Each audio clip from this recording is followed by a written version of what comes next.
Hello. How are you guys? I hope everybody is doing well this evening. It's good to see everybody back. This is way too. I don't know why it doesn't stay like that. Hold on. That's better. All right.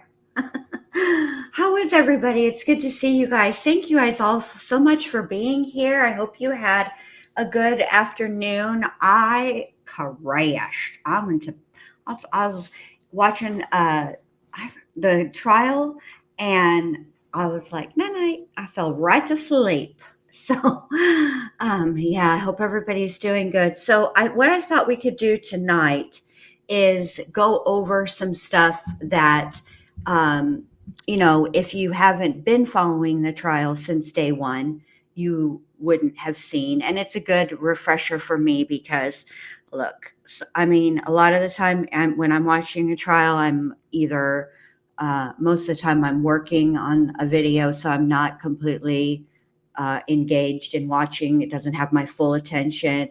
Other times I have, obligations around the house that I have to take care of. So, you know, it'll be good for us to go over it. So, what I thought we would do tonight is I want to go over the end of day one, where the forensic examiner, the forensic, what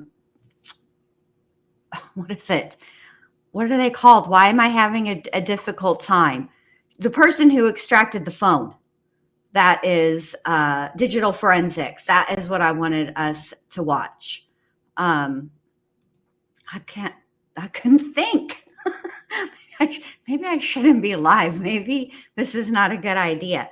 But anyway, I thought we would start there and then move to day two because that's when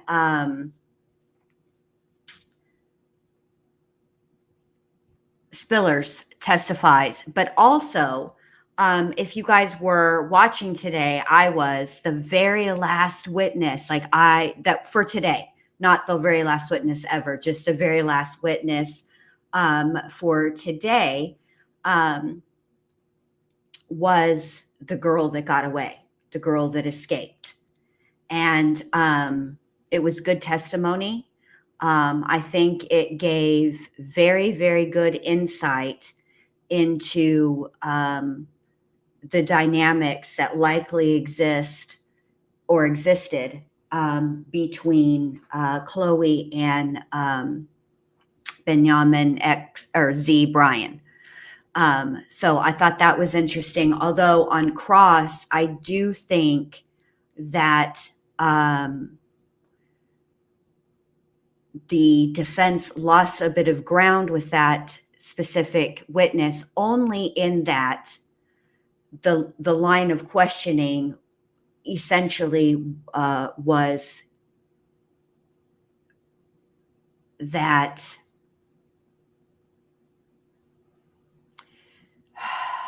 how do I put this? You got out. You were able to leave. You didn't hurt your child. Um, and the cross examination, I thought it was very good. I thought that the prosecutor did very well when in asking the questions that she asked, because she didn't go in on. She was, it's not like she was attacking the truthfulness of her testimony, you know, or making light of it or anything like that. What she was really doing was saying, right, nobody is disagreeing that Benjamin Z. Brian is a creeper. That's not in dispute here. Or that he was, abusive. That's also not in dispute here. But what we are, what I am saying is, or what the prosecutor, was saying is that, you could have got, she could get out, and she didn't. And so that is basically what that was about. All right, so we're going to get over here to the digital forensics and make this bigger. and see what that's all about. All right. But before we do that, just really quickly, if you have not done so already, would you please, please, please do me a favor and give your girl a thumbs up on the stream, because I haven't gone live in a while. I'm out of the algorithm. It's bad news bears.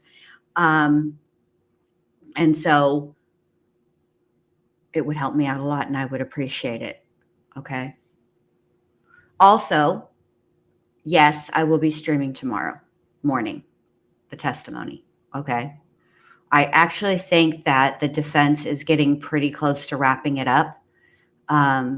And I think that the state will have the opportunity for their rebuttal. And I think by the end of the week, this thing goes to the jury.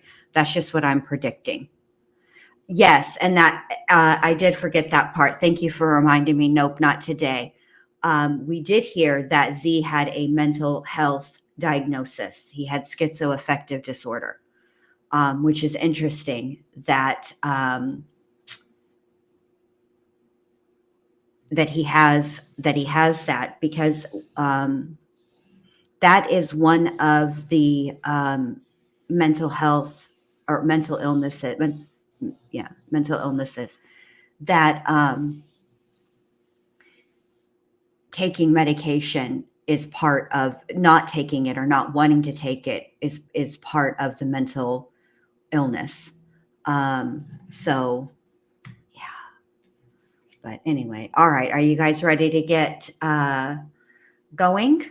Okay, here we go. Do you solemnly swear or affirm the testimony you shall give will be the truth, the whole truth, and nothing but? I am the commander. I provide investigative. There's a side of providing. We purchase them at the sheriff's. Typically, are you talking? We don't need all this. Digital forensic or forensic analysis. Holder main. And do peer review as I'm professional. We don't need to hear her. She's qualified. Relevant to as well as you use the word on different versions or their difficulties. We know how cell phones work. You do have some technical information as far as serial number and phone number, all right, I'm email sometimes if you don't have a passcode. Again, if the system's successful in jailbreaking the phone, you could get a full extraction without a passcode. Okay. When you say jailbreaking, is your system just running random combinations of numbers until it's Correct. Successful? Yes. And how long can that process take? That can take months. Okay. I want to talk to you. You said that you received 3 devices from Detective Cruz. May I approach the witness? I'm handing you. Yes. Hey, I almost forgot to tell you guys, but this made me think of the other case, Murdoch, about phones and their lock system, where you have to enter a passcode, and the ones that are 6 digits take longer. Like they can take years to crack. Just food for thought. Marked as state 115. Do you recognize or know what that device is? Yes. Okay. And what is it? This is the device, I believe, labeled P3, which is Chloe Driver's cell phone. Okay. And I did put my tag on the back of the phone. Okay. And did you receive a search warrant to complete a forensic evaluation and extraction from this device? Yes. Okay. And did you do that? Yes. Okay. Your Honor, this time I tender states 115. Any objection to 115? Yeah. It's admitted. When you do an extraction, I know you indicated like there's a lot of technology involved, but on a basic level, you're plugging in a device into very expensive technology and generating and pulling data from something. What do you generate that can then be provided to the case agent or the investigator? So after the acquisition of the data is made, we do create reports based upon the data that is pulled. And these can be in different versions and formats. So we oftentimes create a PDF report. We create what's called a UFED reader report. It's simply the name is given by the company. It's called Cellebrite. And the Cellebrite tool is the one that decodes that data that's extracted from the phone and provides it in a report. All I'm saying is that what I learned from the digital forensic expert in the Murdoch trial is that when they are trying to extract data from a locked phone, it takes them considerably longer when the passcode is 6 digits, because they can only make so many attempts, and then they have to stop. And so that's all I'm saying. I am learning that is Sparkles here? Hi, Sparkles. I haven't seen you in a long day. Good to see you, babe. It's good to see all of you guys. All right, let me turn this back up. As it relates to this case, did you create both a PDF report as well as provide the complete extraction with the UFED reader to the case agent? Yes. Okay. Any idea how many pages your PDF report is that you generated from the extraction of this phone? For this phone particularly, I know it was over 80,000 pages. Okay. And Your Honor, this time I would tender states 116, which is the PDF complete phone extraction. No objection. State 16 is admitted. 116, sorry. I'm sorry, 116. I wonder how many pages my phone would be. So I'm the always on that thing. over 80,000 page PDF report is a lot of data from this phone. I want to talk to you a little bit more about the other version of that information that is provided to the case agent. Through the UFED reader, you indicated that you can kind of hone in and narrow in on like just text messages or just photographs, things like that. Does the UFED reader application allow you to generate smaller reports based on certain search terms or certain date ranges or certain criteria? Yes, that's one of the pros of the UFED reader. You have the ability to filter down the large, vast amount of data into what you're looking for. Okay, so in the UFED reader, if somebody wanted to look at all of the data that you extracted from the phone and just put in the search term kill, would it generate a report of all the times the search term kill was found in the phone? That's correct. Okay. And when individuals that are involved in the case go through and generate those reports, does it in any way modify the data that you provided? No, it cannot modify it. It just, again, concentrates, isolates the data into a separate report. Okay. So you're just taking the large amount of data and creating more digestible, specific reports from that large data? Correct. Okay. Now, do you, in some instances, actually go through and analyze and sort of comb through the data to look for certain evidence?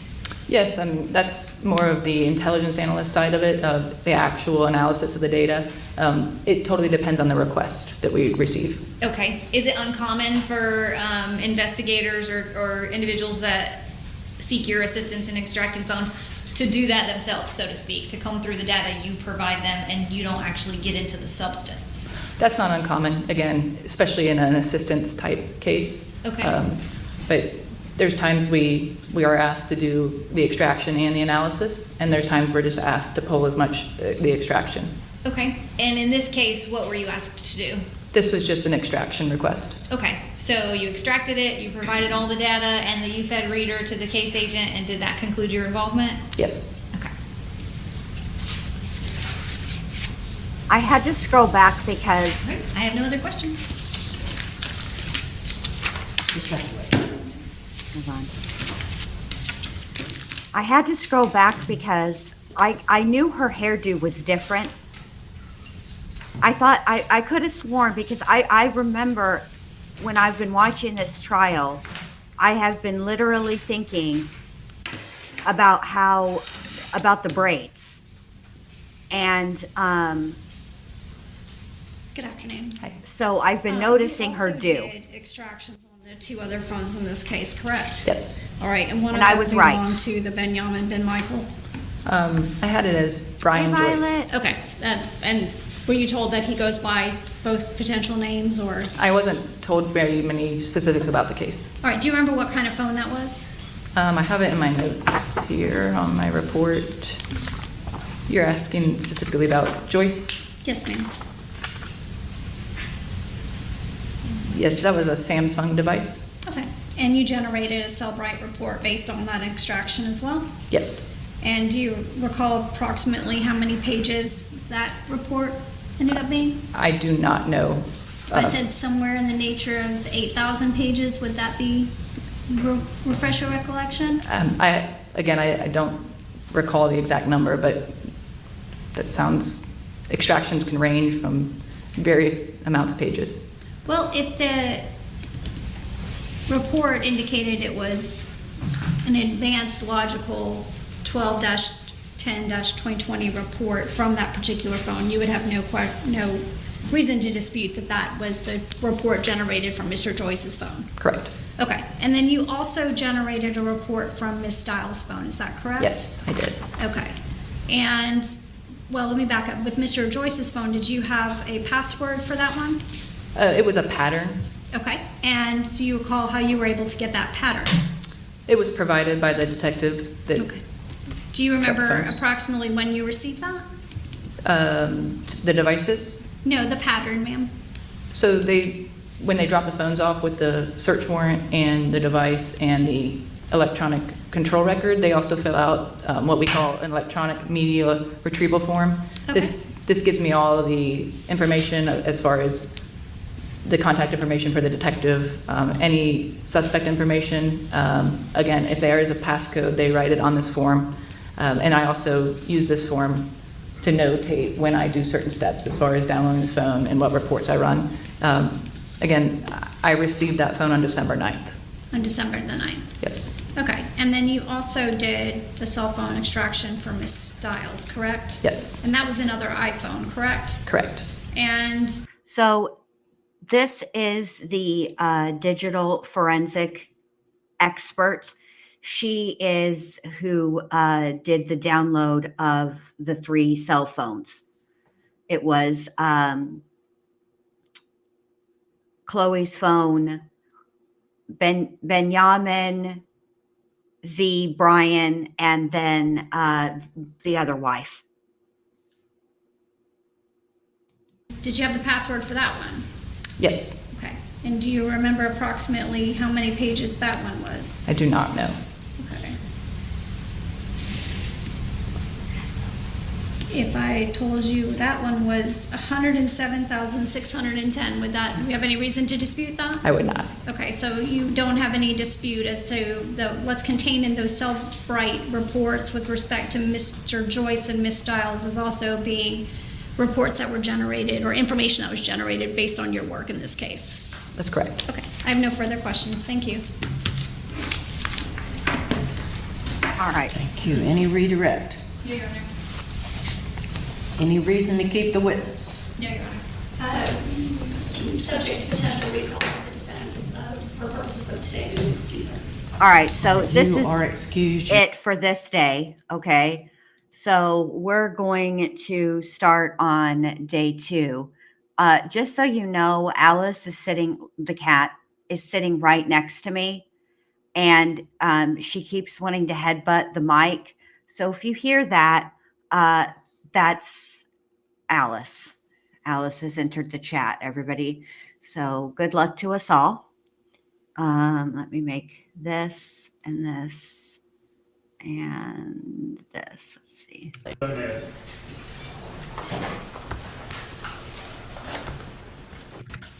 Now, the next witness that we're going to be watching is the detective. That's not who I wanted. The latent print. That's not who I wanted. My bad. Hold on.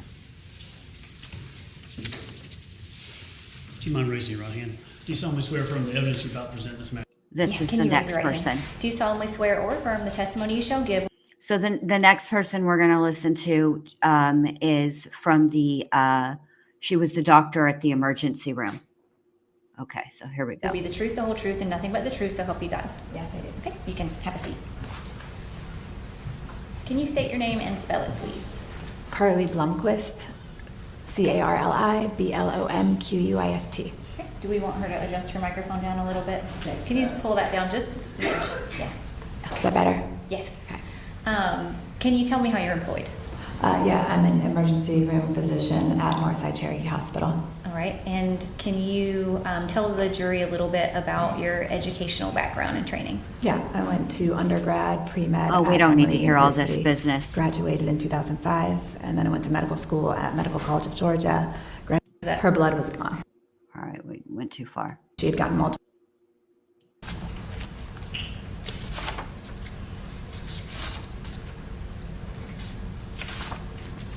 I mean, I understand for the purposes of the record that Patient arrived to the ER at 14:44. all of that is important. Looks like the patient was intubated at 1500, and that's around when I would have entered the room, because I remember that. And then at 1502 is when I placed the IO in the right knee, And what is the IO? of the interosseous slide that I talked about with the drill. Okay. You put that in her right knee, and you said Dr. Albinger had already put one in her left? Correct. Okay. And then what time was that? That was at 1502, and then at 1509 is when I performed the ultrasound. And then at 1510 is when time of death was called. Okay. And when you performed the ultrasound at 1509, what did you see? But there was no cardiac activity, there was no fluid around the heart, basically no sign of life, or no sign that the heart was pumping at all. Was there any other medical intervention you all could have done at that point to preserve life? Unfortunately, no. She had gotten multiple rounds of epi, she had gotten IV fluids, she had gotten bicarb, and it was clear that the wounds were no longer bleeding. She had lost a lot of blood. What does that mean, that the wounds were no longer bleeding from a medical position? Her heart's not That pumping. means that she had basically exsanguinated already. Usually if you're doing compressions and there's still blood in the body, there's going to be blood coming out of the wound every time you do a compression. And that wasn't happening, which makes you think that she was empty. Okay. You used the word empty. That she was that. Her Hold blood on, was you gone. guys, I'm sorry. Let me deal with And what these time did heathen you all find her cats. death? 1510. I have no further questions. Cross-examination.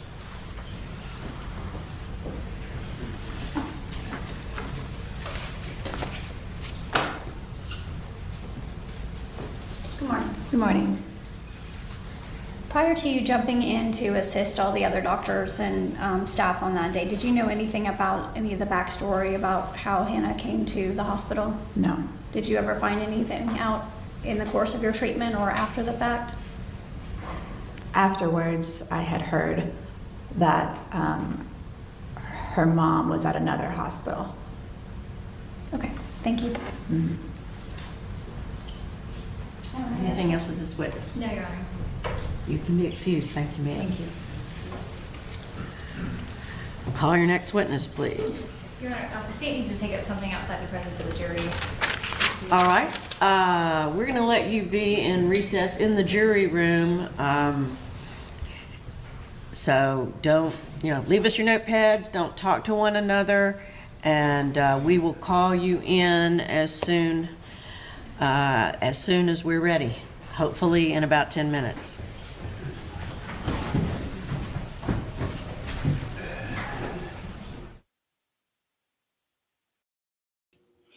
Okay, I just kind of want to hear what this issue is that they need to take up out of the presence of, out of the presence of the jury.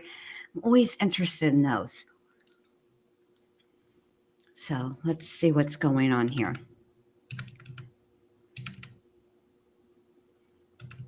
Oh, apparently it's going to be out of our presence too. All right, well, here we go. Oh, wait, let's see. Yeah, looks like it.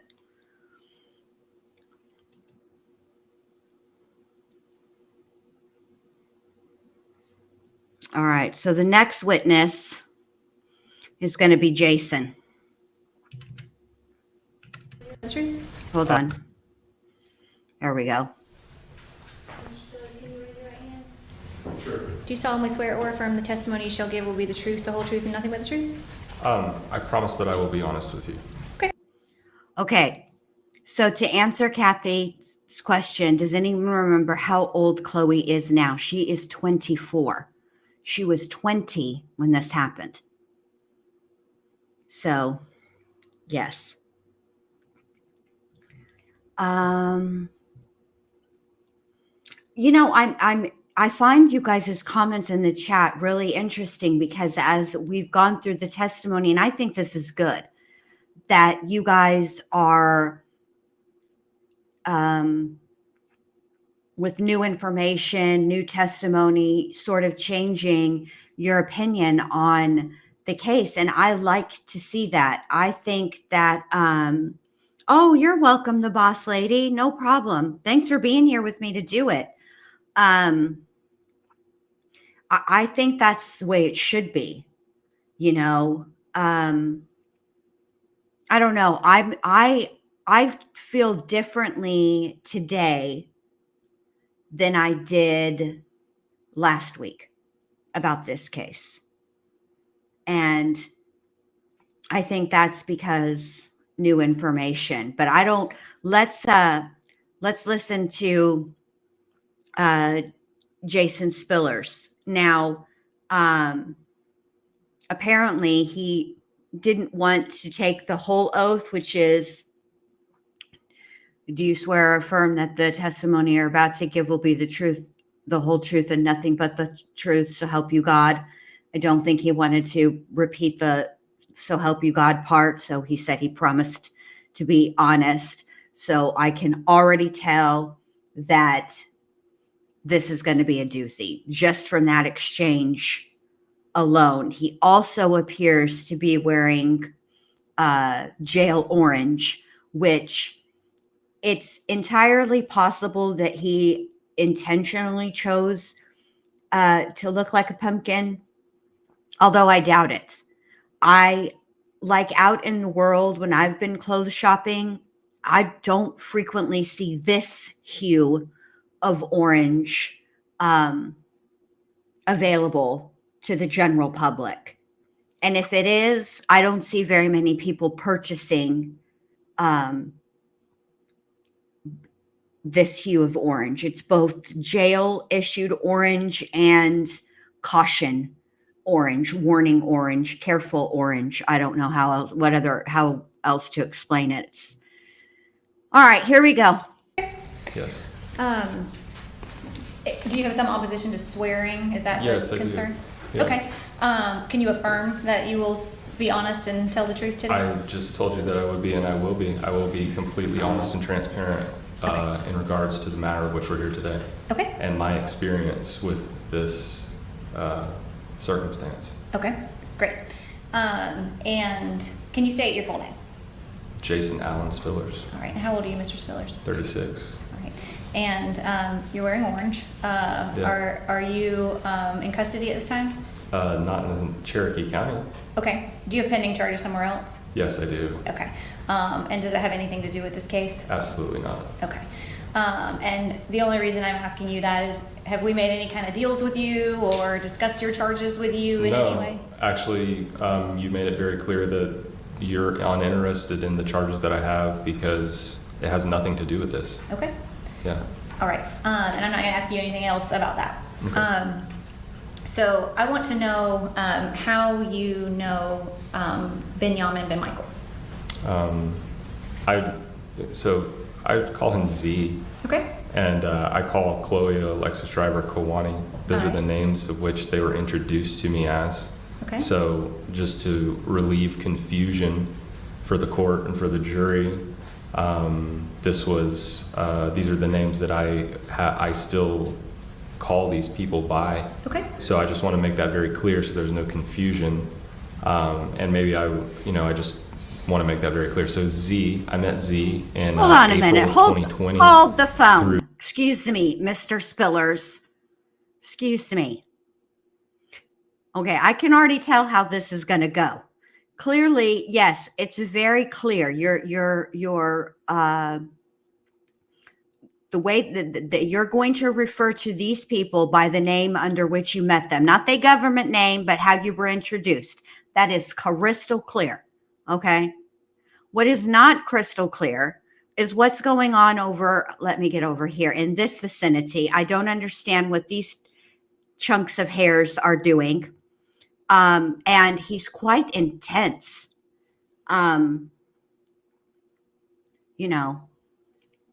Good for you, I guess, that you are able to grow your hair long in the back while it's clearly disappearing from the top of your head. And yeah, I got nothing. I'm not going to be like that.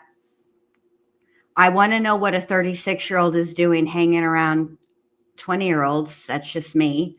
I have many questions, but if I don't let him talk, I'm not going to get those answers. So here we go. Through an associate, and we met because of an interest in trust law and using trusts to legally incorporate yourself to minimize risk of obstruction by the government, like in the forms of taxes and being able to hold your properties and assets in a trust and making them safer.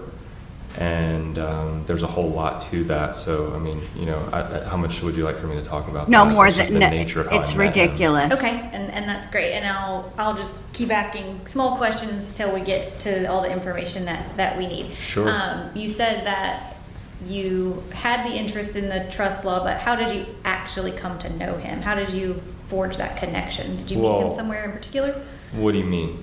Like How did you come to know he exists? Through What part of this is confusing for you, sir? How did you meet these people? How did you come to know that they existed on the planet Earth in the Milky Way galaxy? I forgot what universe we're in, but you know what I mean. How did you meet these people? What is complicated about that to you? Did you need a diagram? I'm not going to make it. I can already tell y'all. I'm not going to make it. Peggy Schindler, Okay, so Yeah. you met him through a mutual a contact? mutual friend. Okay. Yes. I saw Peggy in Whole Foods. Okay. And she was telling me about the trust. Oh, Okay. Whole But she Foods. perhaps doesn't have the vernacular or the capacity to explain it.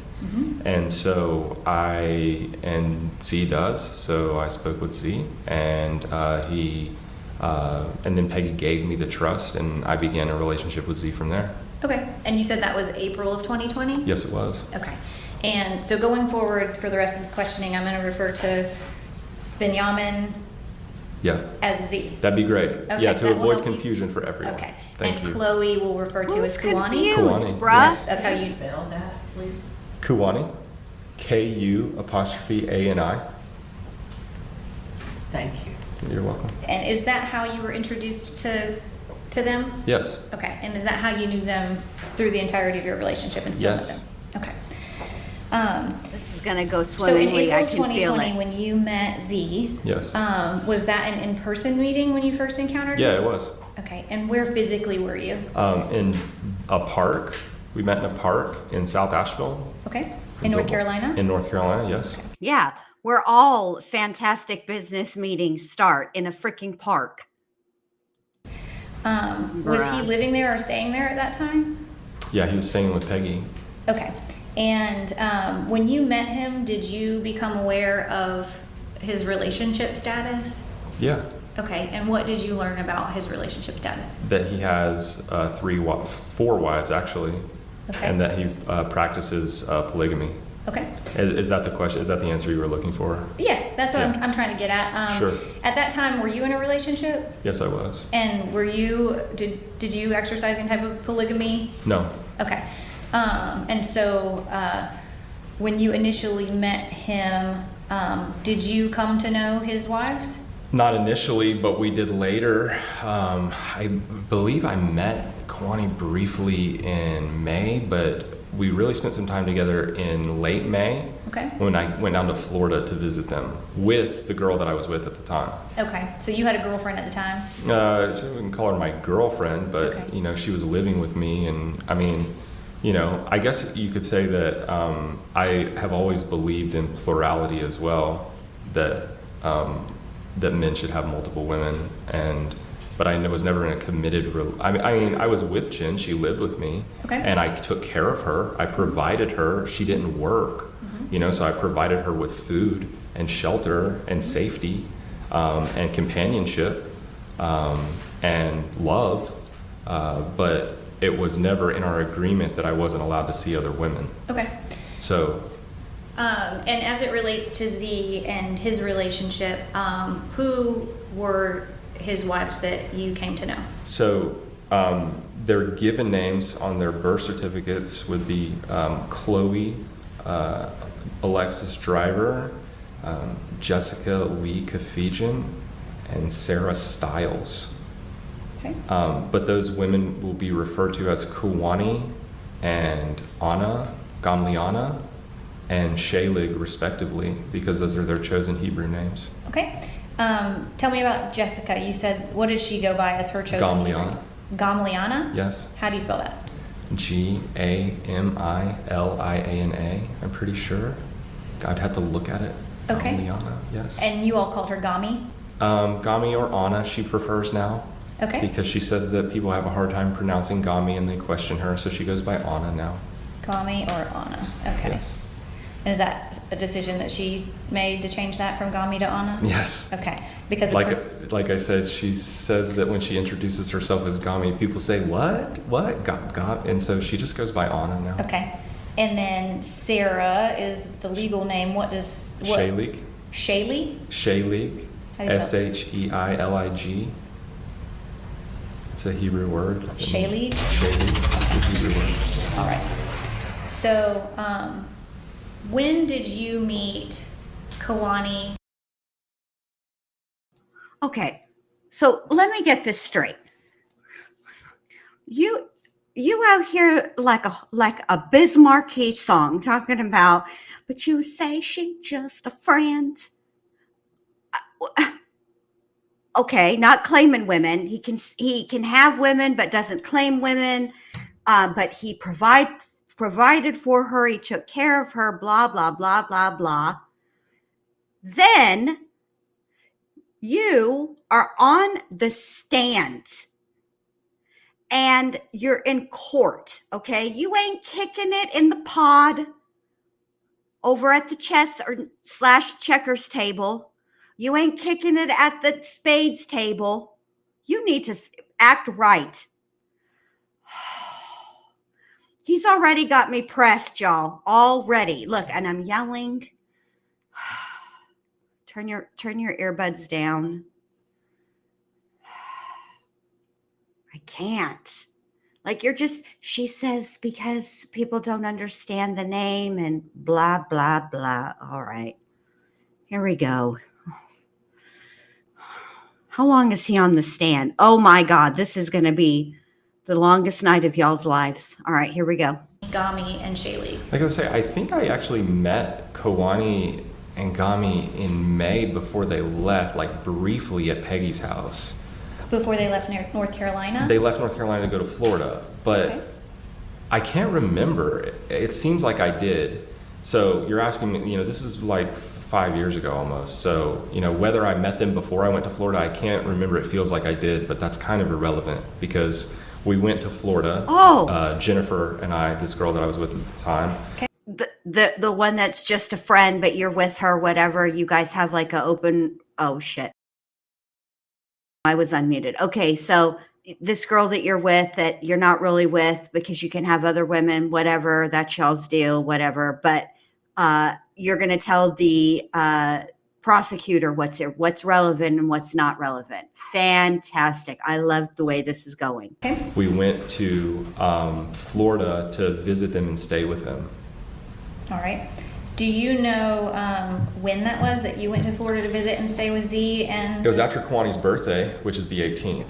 I'm just going to say this right now. There's literally no magic combination of words that this fool could ever use that would make me think, hey, I know what let's do. You can have me and 5 other girls. Hell no. You could not even convince me to buy water in hell.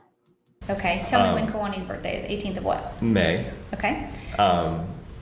So after May 18th of 2020, you and Michelle?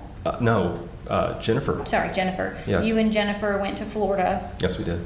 And did you stay with Z and Gami, No, we stayed in our van. you stayed in your van, okay. Yeah. I but, appreciate we- this, we spent Anderson, all of because our this is time with bothering them, me though. too. Like they were staying in a motel at the time Okay, in Nokomis Beach. where? Nokomis Beach, Where's Florida. that? It's by Venice. It's like south of Sarasota. Okay. Yeah. And you mentioned On the- that when you first hold met them, on. they were in North Carolina, and then they went to Florida, They're on the Gulf Coast. that they were staying in hotels. For the duration of your relationship with them, was that routine for them to kind of move around or travel or stay in different places? Yeah, they were moving around a lot Okay. at the time. Okay. From what I understood, but they had been in, I can't recall what they were doing before that, but they stayed in Florida and then they went to Connecticut and they would stay in different places for like months at a time. I know that they stayed in Florida for months. After we left Florida, they stayed there for at least another month, I think. Okay. And they would stay in one place, like a singular location for a few months, and then they would go to the next location wherever they decided to go. I know that Kwani and Z had been in Myrtle Beach together for a pretty extended amount of time in Virginia Beach. That's where they met Gamliana. So they stayed in these places for extended periods of time. Okay. So you're aware of Florida, North Carolina, Connecticut, Virginia, Yes. anywhere else? Gosh, I don't know. Did they ever spend time in Tennessee? I don't think any extended time. I don't know. I can't remember. Okay. I don't know. All right. So- And so you indicated sometime in May of 2020 you went down to Florida and spent a lot of time with them? Yes. Okay. We spent a week down there. A week? Yeah, about a Was that week. the first time you saw Benjamin with all three of the women? Yes, it was. Okay. Yes. And when you first met him and learned that he had three wives, sort of what was your thought process on that arrangement or situation? I thought that was really interesting because usually you only see that with like religious cults like Mormonism, even though scripturally even old Hold on. Jewish. Hold the phone. Back the milk truck up. Did he just insult an entire religion by calling it a cult? Right here in court in front of God and everybody? Is that what he just did? Oh, brother. Okay. This guy is a peach. Dressed like a pumpkin. Fantastic. Here we go. Jewish and Christian tradition promotes plurality, like it's promoted in Scripture. Oh, really? That men have Can you multiple tell wives, me? Like it's written about all through the Bible. Oh. But you don't really see it that much anymore. Oh, you don't? What'd they do? Perhaps in Mormonism only. And I'm going I to had stop spoken you with right Z, there. I'm going to stop you right there, right now. It's not in Mormonism, and it's something that's not talked about. So you need to stop. I'm not saying that at one point the Mormons did not practice polygamy, but the mainstream Mormon religion has not practiced polygamy for a very, very long time. And that is a conversation for another day. But please enlighten me point me to the scripture that talks about polygamy, because I am a heathen, so maybe I don't know. But I do remember that one of the 10 commandments is something about not coveting your neighbor's wife. So that to me seems like maybe God frowns on having a harem of women, as it were. What do I know, though? extensively about what was happening with his his wives in this situation, and I found it pretty interesting because Of course you did.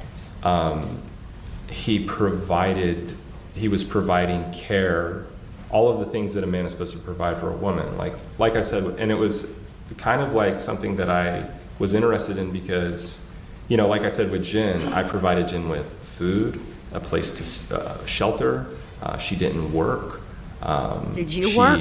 I provided her with companionship and love, and Oh. I listened to her, and I was affectionate towards her.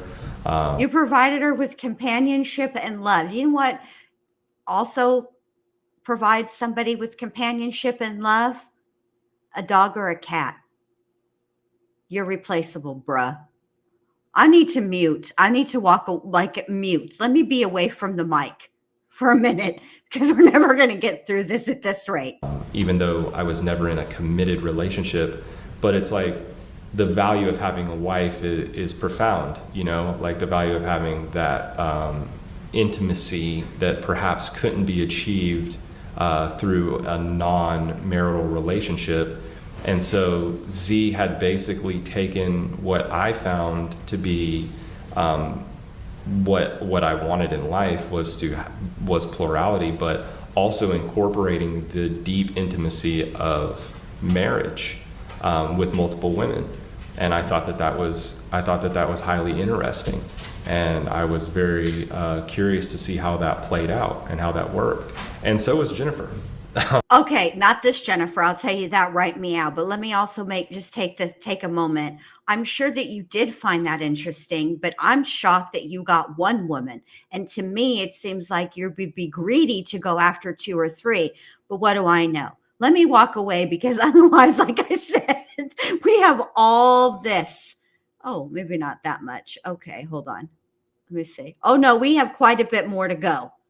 Okay. And we're never going to get through it with me pausing every 2 seconds to get irritated with this fool. Honestly, you know, she's like, whoa, you know, like multiple wives, really? Wow. Like, you know, we like, that's different. Like we should totally go hang out with him, you know? So we did. So we Okay. went to Florida. Sorry, I'm going to adjust myself. You're fine. My niece.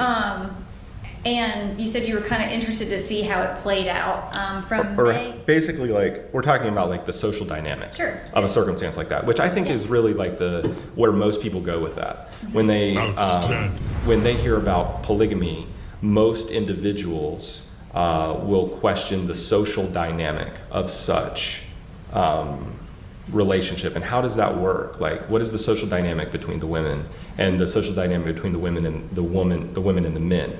I mean, you can see these types of shows. There's shows on television now that promote polygamy and Like Sister Wives? like Sister Wives. Yeah, exactly. And so it's kind of like to see a firsthand perspective. I'm going to stop you right there. Clearly, you've never watched Sister Wives, or you would know that it does not promote polygamy. If anything, that's how they started the show out. Like, oh, you know, polygamy is great. Look, it's working for us. You know, we had 3, now we're going to bring in the 4th. And guess what? When the 4th got brought in, everything went to hell in a handbasket. I need you to stop. Don't reference shows that you don't know what you're talking about. Clearly, you haven't watched that show. Again, I'm sorry. Of somebody who's really living like that, I thought was highly interesting. I was very interested in what these Okay. women had to say and what they were about. Okay. So was Jennifer. Tell me, you said you were interested to hear what the women had to say and what they Yeah, were well, yeah, I was just curious how they interacted with each other. Okay. You know, so. From May of 2020, when you said that you and Jennifer went to Florida and started spending time with them, how That's much right. time did you spend with Z and the 3 women from May until December of 2020? Oh, well, there was a lot. Okay. I mean, so I went to go see them in May, and then I broke up with Jennifer. I broke it off with Jennifer over the summer, so she actually never saw them again. Okay. And then I stayed in Connecticut at Z's parents' house at the Joyce home in Connecticut in September for, I think I was there for about a little over 2 weeks. Tell me about his parents. What do you know about them? Oh, I love the Joyces. They're good. Mike Joyce is great. Is a good man. You know, they're essentially Michelle Joyce is they're very powerful people. Like even they're like really intelligent. They're highly intelligent people, highly well spoken about their traditions and values, and they're very warm and open and welcoming folks. Like, Are they, his biological parents, still married? yes, they Do you know what they do for a living?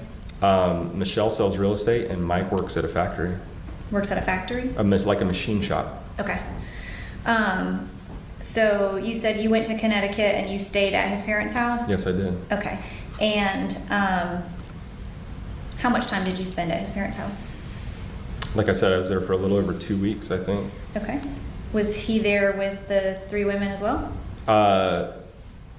Kawani and Gamiano were staying there, and Shaylig was there sometimes, but her parents also live in Connecticut, so she was at her parents' some too.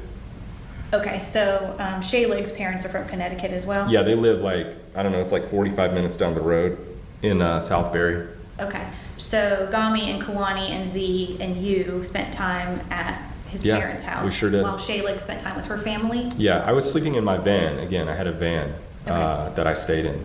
Okay. And so I was sleeping in the driveway in the Alright.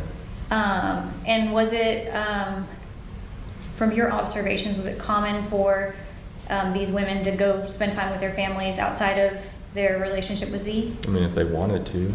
Okay. I don't think, I mean, I didn't really get the feeling that Kawani or Gamliana were very, like, you know, enthusiastic about going to spend time with their parents. Okay.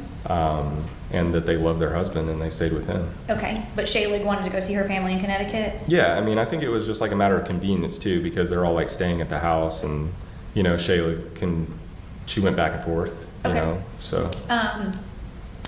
Did you ever meet the parents of Shaylig, Gami, or I've met all these people. Kawani? I've met them all. You met all of their parents? Yes, I have. Okay. Tell me the circumstances under which you went into their families' homes. Let's see. I met Phil and Nancy Kafijian in October of 2020. I have actually stayed with Ben and Sharon Stiles at their home in Connecticut. I stayed there for the better part of a month. That's Shaylig's parents? At Shaylig's parents, yes, I sure did.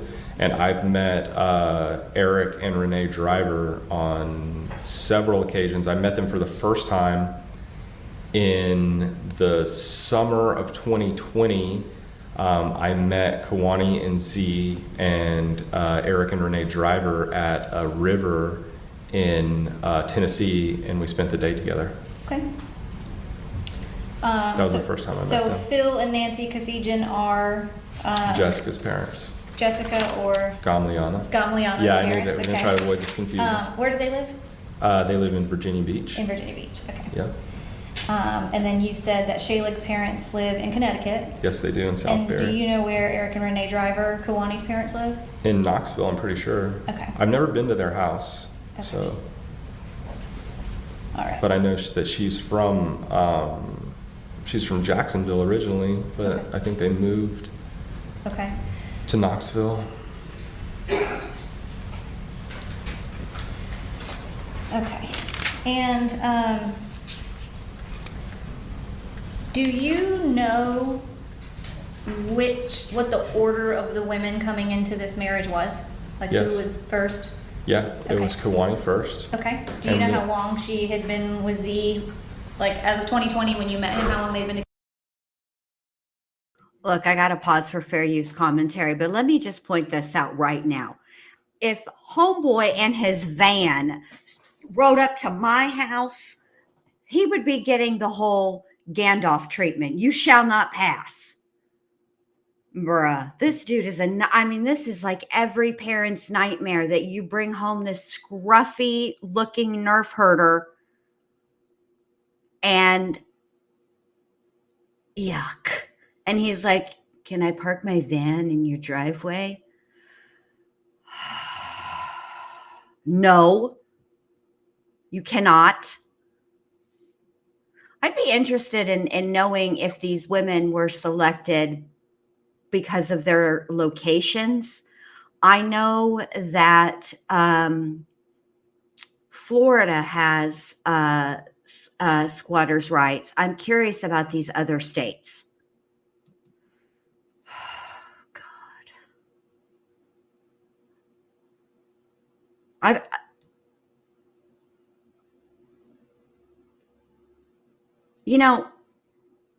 Some of the faces that Chloe makes, whew, I don't know if this is an unfortunate pause or what, but man.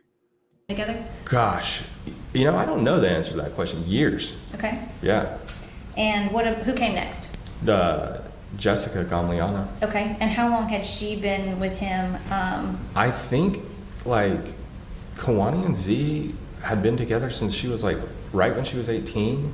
And then they met Gami a few months later. Okay. I'm pretty sure. I don't know the answer to these questions Okay. exactly. If you don't know, then Then just, if you don't Yeah. know, That's then fine, just but say, if you do listen, here's the deal. Let me give everybody just some life advice, okay? If you don't know the answer to a question, just say you don't know. It's better to say you don't know than open your mouth like this fool. Oh, gosh. And Carolina says, from the Good Samaritan testimony, Sandra C. this morning, what I'm getting is this dude was Z's muscle. Bruh. Yeah, me too, but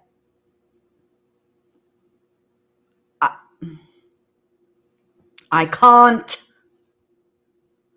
Just say you don't know. There's no shame in not knowing the answer to a question. There's lots of things I don't know. For example, I don't know how you landed one chick and had the audacity, the unmitigated gall to be greedy and think you could land 2 to 3 more chicks. If I'm being honest. no. Telling you what I think it is. Okay. It's kind of like I haven't really considered that. I haven't, I'm sure I was told at some point, but I mean, golly, And from your There's understanding, Ali who was and the Dee. last woman to kind of enter the picture? Shaylee, Shaylig. yes. And when you met them, do you have any idea how long Shaylig had been in a relationship with Z? I'm gonna guess like 6 months or something like that. Okay, We're not so play- pretty recent. Yeah, within Let me a just- year, it would have been. Let me stop you right there. Okay, look, bruh. We're not playing Price is Right, okay? Where it's cool to guess. In fact, guessing is encouraged as long as you don't overbid, right? Just say you don't know. Been within a year. Okay. Do you still have a relationship with Z? Yes, I do. Okay. Clearly. And do you know whether Shaylig and Gami are still with him? Yes, they are. They are. They Okay. are very much still with him. Okay. Oh, how wonderful. All right. So when we were talking about the sort of the social dynamic of polygamy and sort of your interest in that when you met Z, Yes. what did you observe about sort of his treatment of the women or their interaction and treatment toward him? Like, what was that from I your observed a perspective? very beautiful, healthy relationship. Okay. What do you mean by that? All like they would wake up every morning and talk about feelings, which I thought was really cute. Talk And about feedings? feelings. Oh, feelings. Okay. Like they would wake up every morning, they would be in the hotel, and Z would wake up with these girls, and they'd all wake up and sit around and talk about feelings. Okay. And Well, how that they sounds like felt a that nightmare. day and why they were feeling that way. And he would sit and be patient and kind and caring to them, Okay. and treat them the way a wife should be treated, with compassion and patience and love. Okay. And even Jennifer and I, we both observed this. And Yeah, this Jennifer would be running for the hills if every morning people got up and they had to talk about their feelings. Pass. Thank you, Lisa, for gifting a membership. I appreciate that very much, babe. If you got that membership from Lisa, please make sure to thank her.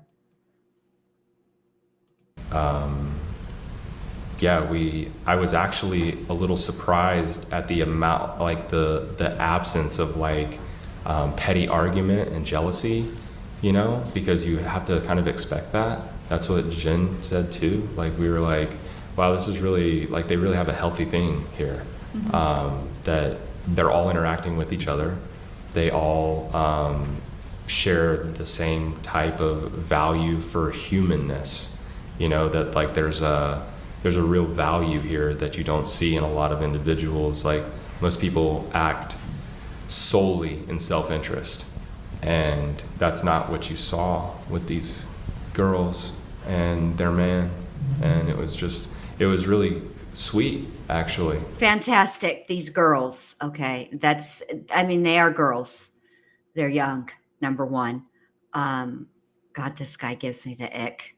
I need to keep going. Like Z was always, he was being very kind to them, and they all got along. Like I didn't see, we stayed there for over a week in the van, and we didn't see any bickering, and we were with them all day, every day, Okay. like this whole time. And that was the week so- you spent with them in Florida in May of 2020? That's right, yeah, Okay. yeah. When you left Florida, I asked you sort of the broad question of how much time you spent with them between May of 2020 and December of 2020. Sure. But after that week in May, when did you later spend chunks of time with them and where? Well, like I said, I met up with Z and Kawani and her parents at a river in Tennessee. Fantastic.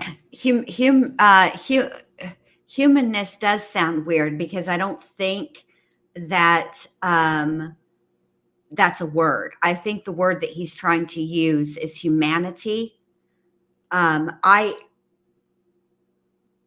It's not the same guy. Hang on, and I will get the picture of Z. Give me just 1 second. I actually found a mugshot of him. Hold on. Do you know when that was? Gosh, sometime in the summer of 2020. I actually cannot remember exactly when that was. Okay. And then I stayed with Z. I stayed in his parents' driveway for a few weeks in September.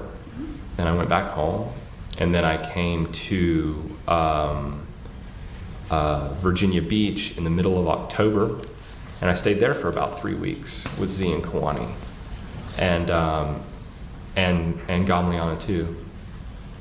Sarah Shalig was in Connecticut at that time with her parents. Okay, so in October, you spent 3 weeks in Virginia. Shaylee was with her parents. That's right. And Kuwani and Gami and you and Z were together in Virginia? That's right. Okay.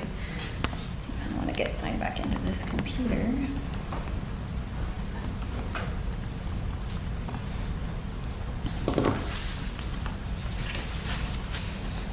I want to show you, may I approach the witness? Yes. Let me show you what's marked as State's Exhibit 84.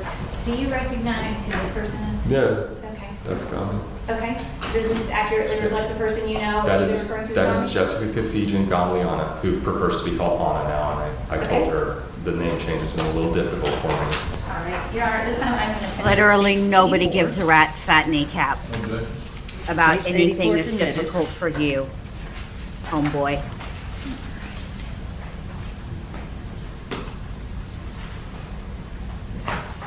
Permission to publish? Yes, ma'am. Okay. There y'all go. It's not the same guy.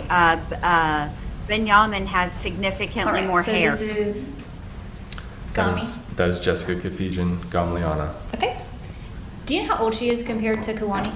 Jessica's birthday is June 3rd, 1988.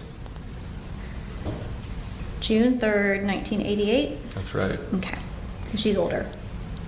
And this is Older State's than Exhibit what? 85. Do you know who this is? Yeah, that's Shaylee. That's Sarah Stiles. Okay. Yes. Your Honor, I would tender State's 85. It's admitted. And this is, how old is she? Shaylee was born February the 8th, 1997. February 8th, Let me just stop 1997? right now. Hold on a minute. How do you know all these women's births? I have a daughter that's born in 98. I'm telling you right now, if homeboy rolled up in my driveway with his van talking all this mumbo jumbo, we'd have problems. All the problems, big problems. Birthdays, is that something that's I have a important? partially photogenic memory. Okay. Would that be information that you seek out about people that you care about or that No, you? I don't even try to remember. Okay, you just remember it? Yeah. Okay. That's the nature of my mind. Are these two pictures the scene God. that you remember of December the 8th of 2020, being at that residence?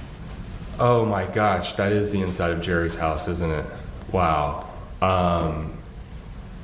Yeah, I don't know the inside. I was gonna say, because I see the picture of Shaylee there, and I'm like, wow, that's really messy. Like, because they never kept a messy place, you know. But Jerry does. Okay. So I see that there. That is the inside, because like you see all the dirt and like just like it's kind of nasty looking. I was just like, where was this picture taken? Oh no, boss Like, lady. because they do not keep an unclean house like that. Okay. You know, 98. So, but Jerry Hold on. definitely does. Jerry's kind of In 1988, I was 11.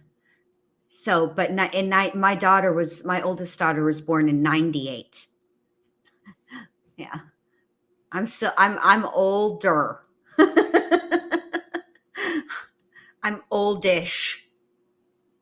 A slob, self-admittedly on his part. So I'm not trying to. Okay. He'll admit that. All so. right. Tell me a little bit about that. You said that they keep a clean environment.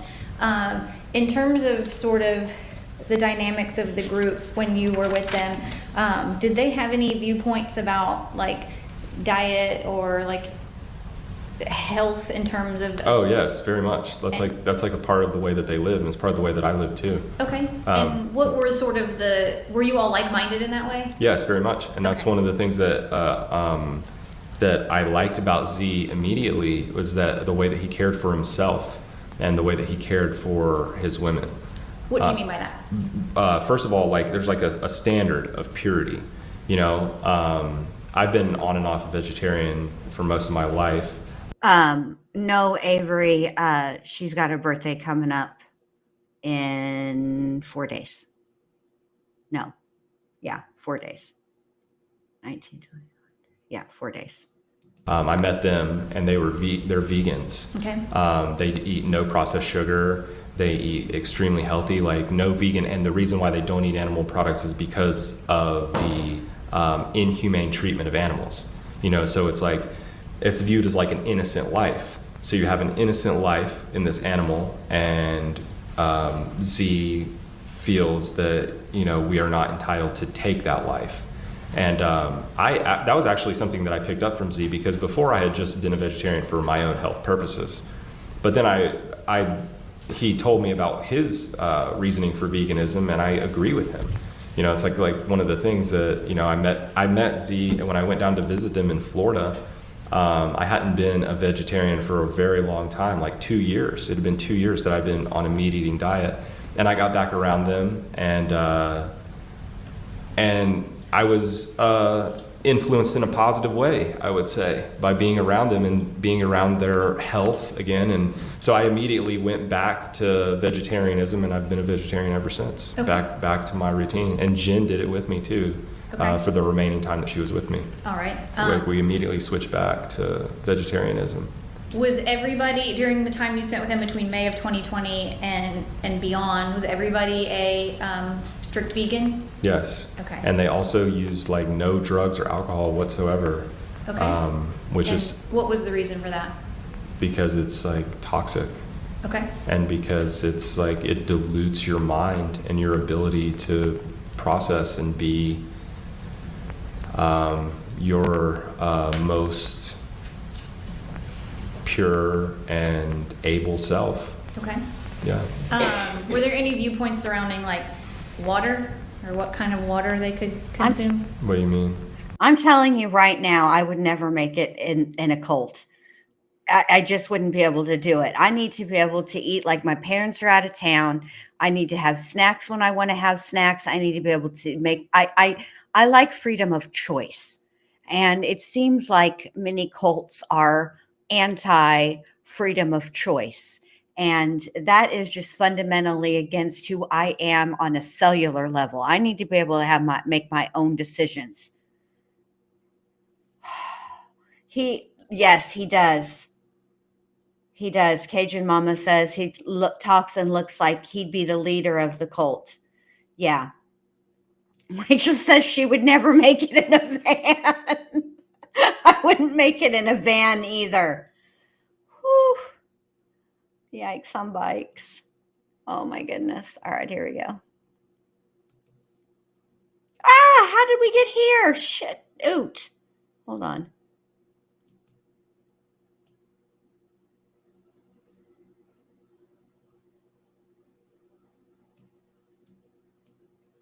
Oh my God.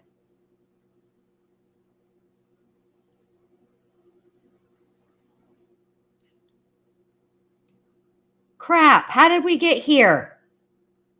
Oh, here we go. Here we go. And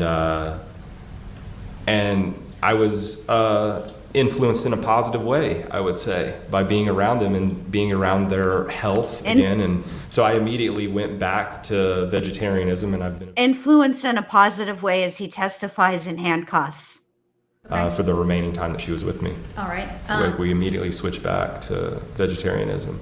Was everybody, during the time you spent with him between May of 2020 and beyond, was everybody a strict vegan? Yes. Okay. And they also used like no drugs or alcohol whatsoever. Okay. Which And is what was the reason for that? because it's like toxic, Okay. and because it's like it dilutes your mind and your ability to process and be your most pure and able self. Okay. Yeah. I'm going to speed him up Were there just a any little bit. viewpoints surrounding like water or what kind of water they could consume? What do you mean?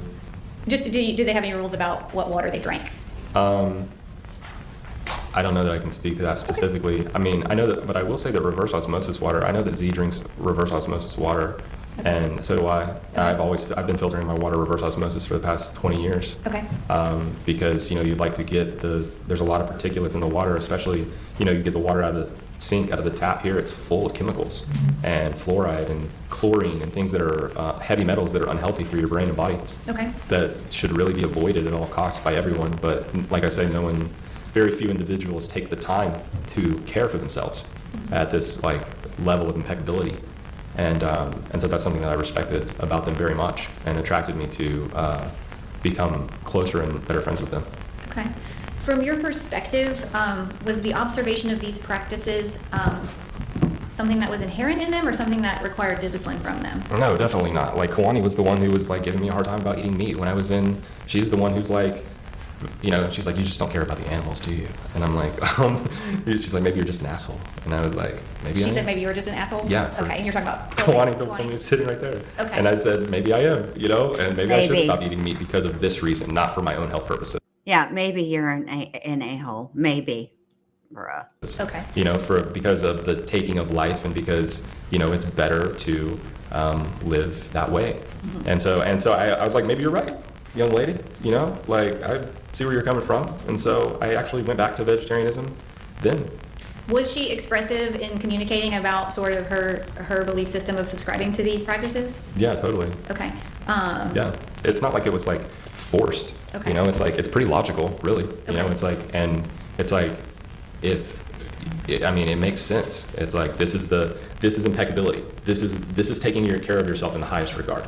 This is eliminating toxic waste from your body. Fantastic. Let me just say this. If you guys would scroll up a little bit in chat and just a tiny bit in chat, Rachel has come with receipts and said what Homeboy on the stand is currently charged with. This is living a life that's clean and pure without drugs and alcohol of any type, including caffeine. Okay. No nicotine, no alcohol of any type. They don't drink at all. Okay. So it's like, it's really rare to find that level of commitment, of care to yourself. And all of these girls were just on board with it. They were like, of course they are, because it makes sense and you feel better and you feel healthier and you're like, representing something that is separate from the regular world of toxicity and negligence to one's own well-being. Okay. You mentioned that during I've used kind of December of 2020 as like a date because of the incident that we're here for, but Yeah, we'll get there. how long did you spend time with the group even beyond that date? Oh gosh, I'm still friends with Z now. I was in Shayleig's parents' house for a month in March of earlier this year. Okay. So for the last 4 years, you've maintained constant communication and contact and friendship with them? Okay. Most definitely, and we've all been very hurt by this, and we've worked through this together and as the best we can. All right. Clearly, So hold on a You minute. mentioned that they didn't drink. Clearly, you're doing the work because you're locked up. Shh. What a maroon. Also, I'm annoyed by the buzzing. It's driving me nuts. Consume any drugs or alcohol. Are you referring to sort of illicit drugs or just all drugs? What do you mean by the term drugs? anything that is psychotropic in nature, Okay. anything that's like no pharmaceuticals, no alcohol, no drugs of any kind. Okay. What do you mean? What drugs are there? What, I guess what I'm going to get into is sort of like modern medicine or treatment of ailments or like healing practices. Like, did they have sort of didn't adopt the traditional worldview of like the exercise of medicine? Yeah, none of these girls really had very many ailments. Okay. So, you know, I know, but you mean like ibuprofen? Sure. Definitely not. Are you a doctor? What do you I don't- mean? How do you know prescribe these girls these, didn't have systems ailments? myself. Like, I don't Okay. take those kinds of drugs either. All right. And was the whole group sort of like-minded in that way? They're all for it, yeah. Okay. You're in 100%. jail. They're not handing So, you no drugs. How does Were that? there sort of healing practices or things that you all did for your bodies that were not traditional? I mean, like what? Like drinking your own urine? Sure. Okay. I've been drinking my urine daily for 4 years. Okay. And can you tell me, like, obviously that's not traditional in a broad. Well, it was in the past when people understood their bodies. Okay. Now we've become so deranged and deluded and essentially live in a psychotic society of mental illness and addiction to pharmaceuticals and alcohol and toxic food that we have become so diluted and separate from what it means to be healthy on the deepest and most fundamental cellular levels that we would, you know, describe an attempt to achieve homeostasis in the body. Yeah, so urine therapy is non-traditional in today's modern terms of, you know, our deranged society, toxic society. But it's actually written about by medical doctors. It's written about by people all over the world. There's like, I mean, if you go online and look up urine therapy, there's like 15 books available written by allopathic medicine doctors, homeopathic medicine doctors, written by shamans and gurus from the East, written about by regular everyday people who have healed themselves, who claim to have healed themselves of things such as cancer by drinking their urine. Okay. And it tells all about, if you want to do your research, you know, urine is from the word orin, meaning light. And basically it's like when you go to an oncologist and they take a urine sample instead of a blood sample, that's because the urine is more telling of the malfunctions in your body. And so allopathic, homeopathic, and people from all types of different natures write about, you know, the photonic realignment of your DNA through urine therapy. So urine has like Hold this kind on of a nutrients in it, minute. but those nutrients have passed through your kidney and bladder and are now contained within orin, the light production of your body. And it needs to be understood, and this is just like very common programming in the world, that urine is waste, and it's literally an antiseptic. It's the opposite of waste. Your stool is your waste. Your urine is an antiseptic. It's a true sterilant, and it's antibacterial. That's why Boy Scouts 101, when you have an injury or you have a snake bite or a jellyfish sting or something like that, and you use your urine to sterilize and to act as an antiseptic and Yeah, outside of your body, bruh, not drinking it. Now, listen, I don't know if any of this is accurate. Please don't listen to this. Please do your own research. I would not suggest following Boo Boo the Fool here, okay, down the path of drinking your own urine, okay? If you choose to do it, research it. I don't know. None of this sounds like at all accurate. At all. Like, I'm having a difficult time believing that he's saying this with a straight face. Like, are we being punked right now? I can't with this. This is nuts. act as an antibacterial immediately on open wounds in the flesh. So you could think about this as like the same type of thing is happening inside of your body. We're talking about like antibacterial, you know. Yes. Okay. If you don't have a UTI, urine is sterile. And it is something, it is true that they say that if you've been stung by a jellyfish, if you put urine on it, it takes, you know, it's helpful. Okay. That is not the same. That is not even in, first of all, that's not in the same galaxy as drinking urine. Okay. Like, forget the neighborhood, forget the city, forget the state, the country. We are talking about a whole different galaxy, y'all. Bruh. Different strokes for different folks, I guess. how long have you been engaging in that practice as like a, Gosh, do you consider it a healing practice or like a health routine? Well, to me, it was a healing practice at first, and I would say that the first year, it took me probably like 6 months to a year, but actually I would say maybe a little less than that. I think for some individuals, they would probably, that would be a healing practice for at least a year, but I was considerably healthier and more fit than the average individual. Okay. Like I said, I've been filtering my water, all the fluoride and chlorine out of my water for like 20 years since I was in high school. Okay. Like I started these practices very young. I just realized that, it's like Fantastic. Okay, Rachel brings up a fantastic point. Don't you long for the wholesomeness of Sarah Boone? Kinda. Yeah, kinda. This Boo Boo the Fool here has made me miss Sarah Boone. Thanks, Jason Spillers. Do you like to have toxic waste and heavy metals in your water, or should we filter these out? It doesn't really take a genius to figure this out. Like, we should be taking these steps to heal ourselves and not only heal ourselves, but as a health practice.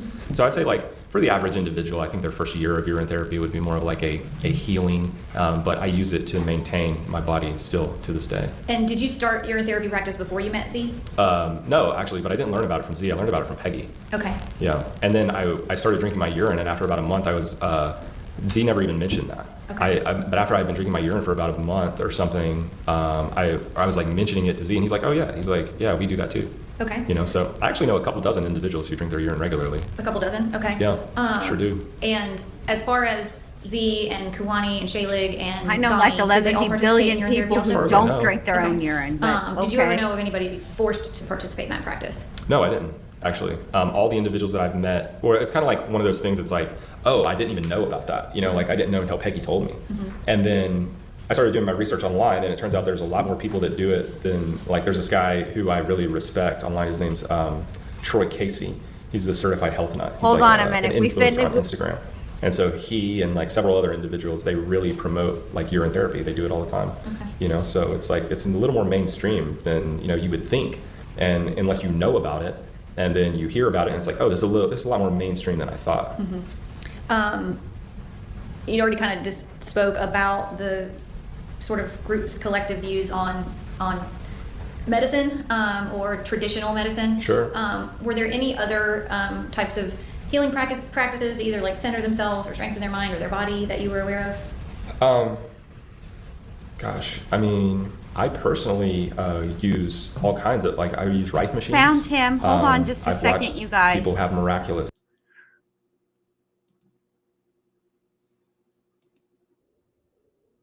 Hold on. I want you guys to see this. Hold on. Okay. Hold on. Hey guys, Troy Casey, Certified Health Nut, here to unbox the ultimate lifestyle transformation. But before we do, I just wanted to give you guys a little bit of my background. I've been juicing for 31 years. I've been practicing herbal medicine, internal purification, fasting, all sorts of ways to detoxify the body. I have a background in detoxification. And so the most important thing to clean out the blood, clean out the liver, the kidneys, and the colon, by utilizing the proper nutrition. There's only two things we're doing at the cellular level, and that's we're nutrifying the cells and we're helping the body detoxify. So those are the only two things that are happening at the cellular level. Input. Okay, so I will get his link and put it in the chat if you guys would like to explore and learn some more with the Certified Health Nut. Okay, I am giving him a side eye, but I'm not gonna lie. The Wu-Tang shirt is drawing me in. It's making me want to listen, and I can't help it. All right, here we go. Back to Jason. Miraculous healings from Reich machines. And what is that? A Reich machine is a frequency generator developed by Royal Raymond Reich in the early 1930s at the University of San Diego, Southern California. And this man found that, and you can do your research on this, anybody who's interested, this man found that when exposed to certain that everything has a frequency and vibration, because that's the nature of reality. It's just an atomic structure. And so to understand the fundamentals of science, which we're all taught in school, but it just doesn't seem to sink in to a lot of people, that everything that we're experiencing right now, the air is mostly nitrogen and the matter is it's mostly carbon. So we have a atomic pixelated holograph reality, and these things have been written about from the 1927 Solvay Convention in Physics and beyond, even to Michael Talbot and Carl Sagan, who write about the nature of reality. And so then can you explain the nature of the reality of this business here? What's happening with these two chunks of hair? It is a little reminiscent of Mel G and the Banks. I'm having some flashbacks of Melanie and her tuning fork bangs the more she lied and baloneyed, the more they started to stick out like divining rods. Everything has a frequency and vibration, including illnesses inside of the body. And so this man, Royal Raymond Rife, was able to find that these illnesses, specifically All right, tumors let's skip ahead. and things like MS and certain other, a real curiosity. All right, hold on.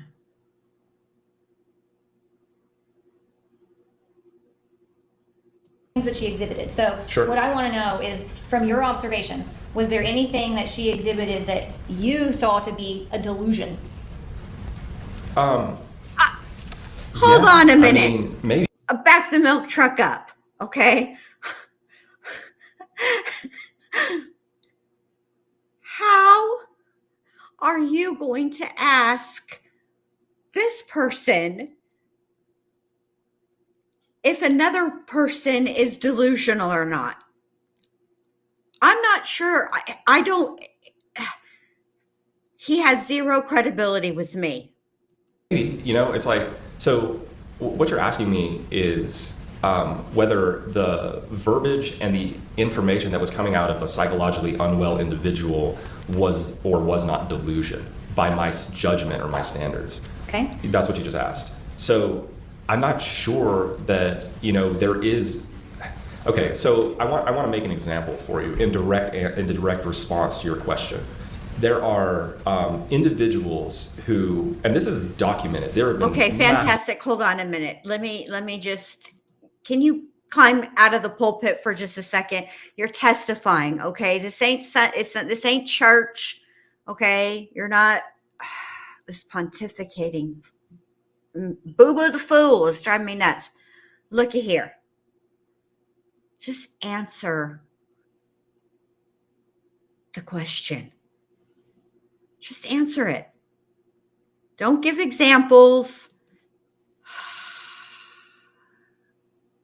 Of case studies on individuals with things like autism, or things like there are other psychological unwellnesses that we could call them, classify them as mental handicaps, as they would be labeled by society, who have these incredible abilities to give us information that is perhaps unperceivable. Oh my God, by a mind. objection, So we're talking about non-responsive. frequency and bandwidth. So with some of the things that I saw and heard Kawani say to be delusion, yes, but did I also in her like deranged mental state see, like, it's like, so what is delusion? Like, what, like these questions, it's like, yeah, I mean, she was outside of her mind, blabbering about complete nonsense sometimes. Okay, so tell but me, when she would come back, let's be specific. What was the complete nonsense she was blabbering about? gosh, I can't even remember specific things. I mean, but there's also like, okay, so so we have to really dissect the mind here to understand, because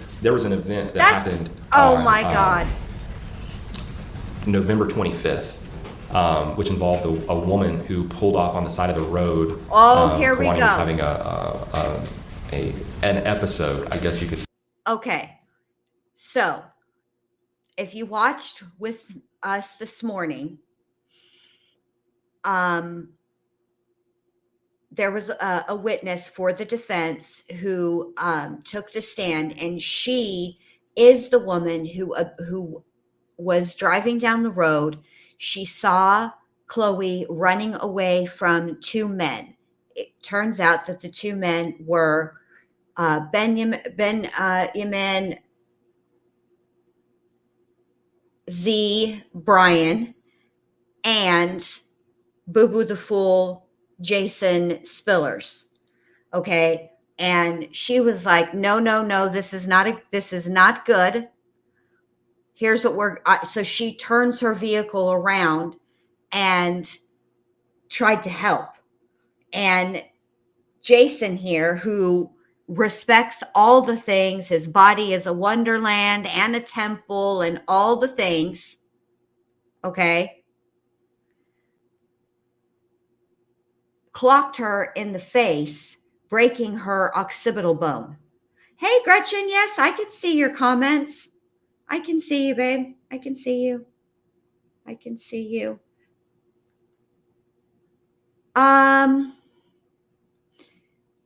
Listen, we can go past him, but the problem is he's part of all of this. He is integral to what was going on at the time. He's a witness to many things. But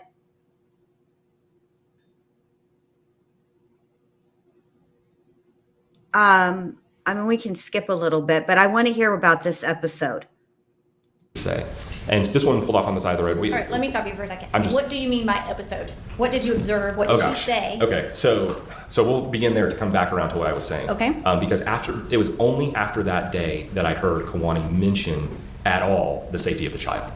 Okay. And that was on November 25th. Hang on a minute. And it was 2020? because, yes, I'll tell you what, we're going to handle this the fair way. We're doing a poll. and it was because of this woman who had this psychotic, drunk woman who was on drugs and who was threatening us with gun violence. Let me back up. On November 25th of 2020, where were you guys at? We were at Peggy's house. In what state? North Carolina, Asheville, North Carolina. Who's Peggy? Peggy is, who is Peggy?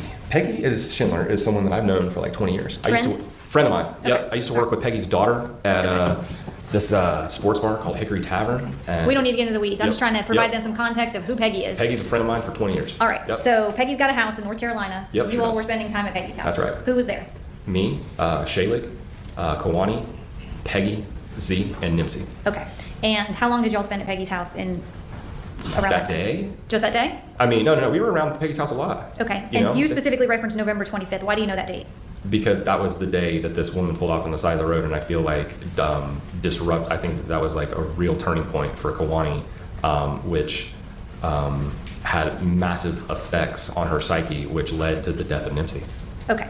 So tell me on November 25th, you were talking about this woman, which we'll get into that in a minute.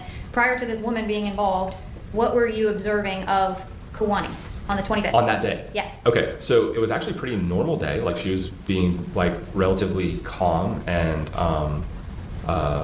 clear, and like you could tell, like I could always tell it in her eyes when she'd be in a certain place, and then something would trigger her, and she would just lose it. Like, I mean, like her eyes would change, and she would come back, and she would not remember what happened. And What do you mean she would lose it? What would she do? gosh, all kinds of things. So this day, she was in it, and she'll start shaking and attacking Z and attacking the other girls, and she's tried to attack me before, and never the baby though. That needs to be clear. Never the baby, because I would have nipped that shit in the butt. I would have not tolerated that, and I don't think Z would have either. Like so we were at Peggy's, and she starts and then she just runs out the door, like for no reason, like no clear and definable reason whatsoever. So I want to know, what did you see? You saw her shaking. Or just being it's like she's just being like she would get this look in her eye, like she was absent. So she had an absent look in her eye and she was shaking. Did she say anything? She'll scream, and she's like, I have to go, I have to get out of here. And she starts screaming, and we're like, Z's like, honey, calm down. He's trying to, was constantly working so diligently with her and being so patient and kind, and working with her, because she would come back from these episodes and she'd start crying, and she's like, I don't know what's happening, and she'd just completely lose her mind. I don't know how else to describe it. This day she just took off running, and we're on Overlook Drive, which is a really dangerous road, because there's been people killed on that road before, literally, and pets, all kinds of, it's like there have been major accidents. People fly on that road, and it's known that people go really fast through there. And so Z was like, I was probably in a little better shape than Z, probably a little faster on my feet at the time. He asked me to go run her down and cut her off and try to get her to like come back, you know, not that like we're trying to like, you know, we're just trying to make sure she doesn't hurt herself, you know. And What made you think she was going to hurt herself? because she's running in the middle of a road. Okay. Like, I mean, she's like running like a crazy person down the middle of the road for no specific reason that she made clear that she just had to go suddenly at that point. And she made no specific reason clear why she was doing that. She made no specific, like, she wasn't trying to go anywhere. She wasn't trying to, she had no real purpose, you know, she's just like, you know, an endangerment to herself and to others. You know, like she's running down the road just like In traffic? in traffic, Okay. belligerently. And Okay. so I'm like, okay, yeah, we probably should like try to get her back. And so I ran down and I cut her off, and she ran back towards Peggy's house in the middle of the road now. And I'm like trying to avoid cars, and like their cars are stopping, and like she's just like running. And she finally like tired out and sat, and then she was sitting on the side of the road, collapsed, crying. And Z asked me to pick her up and carry her back across the street to our house. You said she was So, sitting? She was sitting like on the like almost like on the side of the road, pretty much. And the shoulder is like very narrow on that road, so we're in the road. Okay. You know, like towards the white line. All right. And did she articulate anything at that time? No, she wasn't articulating anything. She's just like crying and sobbing, like just Okay. like incomprehensible jargon of like blabbering about, you know, like non-tangible things. I don't even know. I wasn't even really listening to her at that point. I was just kind When of you say non-tangible, was I'm trying to get at, was she paranoid about something specific? Was No. she delusional about I mean, something not that specific? day. Not that day, no. All She right. wasn't. She was shaking. She was just, You said she had some kind of look in her eye. yeah, the look, you know, the look that she would get when she would be like absent of herself. Okay. And like, you know, it's like, and then you ask her about it later, and like she's like, I don't really even remember some of these things, you know, like Okay. she's like having a complete break in her like ability to perceive reality, basically. Okay. And when you first saw her behave that way was when? When I first saw her behave that way was in September. She was not like that in May. September. Yeah. Okay. Now, Kawani has, you know, she's admitted to me a lot about her past, which had led her to have like a really, some psychological unwellness anyway. Being like, this is her words to me. Like, we have talked about this as a group, that she was raped by her brothers when she was like 9 years old. That she had an older brother drug dealer who sold cocaine, and she was doing cocaine regularly by the time she was 9 or 10 years old, forced to have sex with her older brother's friends when she was like 10, 11 years old. She talks about how her parents abused her, how she went to her second grade teacher and told her teacher that her parents were locking her in the closet and abusing her. These are discussions she had with you about her mental well-being? Her past. Okay. Which I think. Was that in relation to sort of her Yeah, totally. I think mental it was and emotional health? I think it was the foundation of her breakdown. The foundation of her breakdown and the mental unwellness began in her childhood, not like when she was like, you know, 20 years old. Like these seeds were already sown by the people that cared for her, and you know, I remember her saying things like, yeah, my brother's penises were really small, so it wasn't that bad being raped by them. You know, like things like that. She would give details about these circumstances, details about being locked in a closet by her parents, Okay. details about using cocaine regularly. Like, so I think that the psychological unwellness and the foundation of mental instability, like she was already, you know, these were demons that were planted in her a long time ago. Let me ask you,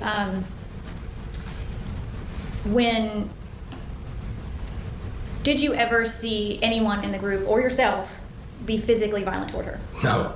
And now I did carry her across the street. That's the only time I ever touched Kawani. Was that one time carrying her across the street to get her out of the road so we don't get hit by a car. Okay. You know, that was the only time. Now I saw Kawani be violent towards everybody in the group. I saw Okay. her be aggressive, but not when it would be like a total snap. Like this, and so do you want to finish because I'd like to tell about another day, you know? Sure. Well, when- let's. I asked you when the first time is that you kind of saw her exhibiting any behaviors, and you said September of 2020. Yes. And then you had referenced specifically November 25th as being, in your mind, some pivotal date It was a that hugely pivotal day. changed things. From my observation of her. Okay. Yes, and So- the things that she was saying, like that woman, there was a woman who pulled off on the side of the road to kind of make whatever was happening to her business. She was drunk, belligerent, she assaulted me and Peggy and Z. This was like a very disturbed woman. And she, Is this when you're carrying Chloe? no, I was carrying her across the road, and a woman who lived in the apartment complex was pulling out at the time. And she was like, is everything okay? And I was like, yeah, she's just having a panic. Hang on, I want to show this really quick. Thank you, boss lady. I appreciate that so much. Thank you, thank you, thank you. That was very generous of you. Also, I've ended the poll, and just so you know, the vast majority decided that we should not skip Boo Boo the Fool here, and so we shan't be skipping Boo Boo the Fool. All right, here we go. Panic attack. I'm going to carry her back to the house to get her out of the road so no one gets hurt. And the woman who lived in the apartment complex where we were said, she said, I see, and if you need any help, if you need anything, just let me know. Okay? So that was the woman who lived there. Now, this woman who pulled in off the side of the road was just some stranger, who she pulled off on the side of the road, and Kawani ran over to her car and was like, I need to call my mom. I need to call my mom. That's what she started saying. And that's just like a random thing. She hadn't talked about calling her mom at all. That's just something that came out of her, just like some random thought or memory or whatever it was that was like just random that day. After she decided that she needed to run in the middle of the street, we got her back over to the house, and this random, complete stranger pulled inside this apartment complex to make this her business, like I say. Okay. And thank you to the boss lady also for being a member for 32 months. Thank you so much. Does that say 32? Yeah, 32 months. Thank you so much. I appreciate the support. Thank you, thank you, thank you. I appreciate all of you being here so much. Bruh, this guy, this is the lady that he's talking about that, oh, I forgot to tell you. Hold on, Ro, I'll answer you in just a second. The lady that he's referencing in this story testified today. And let me just say this. Her testimony is the complete opposite of this person's testimony. And Roro, I switched from StreamYard to Streamlabs, and it came with all types and manner of fancy things.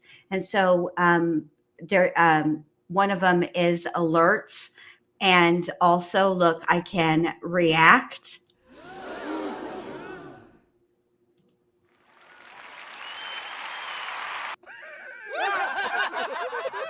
I'm very fancy now. Very fancy. And I want to say also thank you to, hang on, who else? Because Shauna, thank you for being a member as well for 10 months. Thank you very much. I'm glad you're here. And I appreciate you supporting the channel very much, all of you guys. Thank you so much. Yeah, I'm fancy now. I'm so fancy. You already know.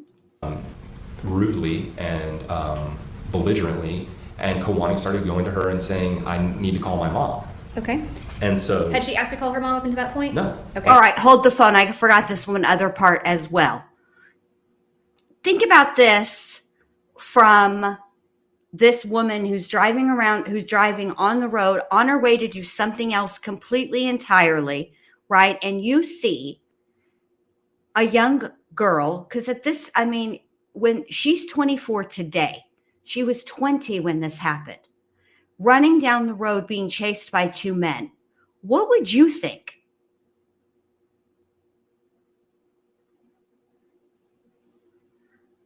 Aw, thank you, Carolina. Yep, I'm like the Jeffersons. Fish don't fry in the kitchen. Beans don't burn on the grill. I'm fancy now. All right, here we go. Like I said, this was just like something that just started coming out of her. It's like, she's just like, all of a sudden, she's just like, I need to call my mom. I need to call my mom. She's like saying this. And me and C and Shaylee and Peggy are all standing around. Shaylee's holding the baby.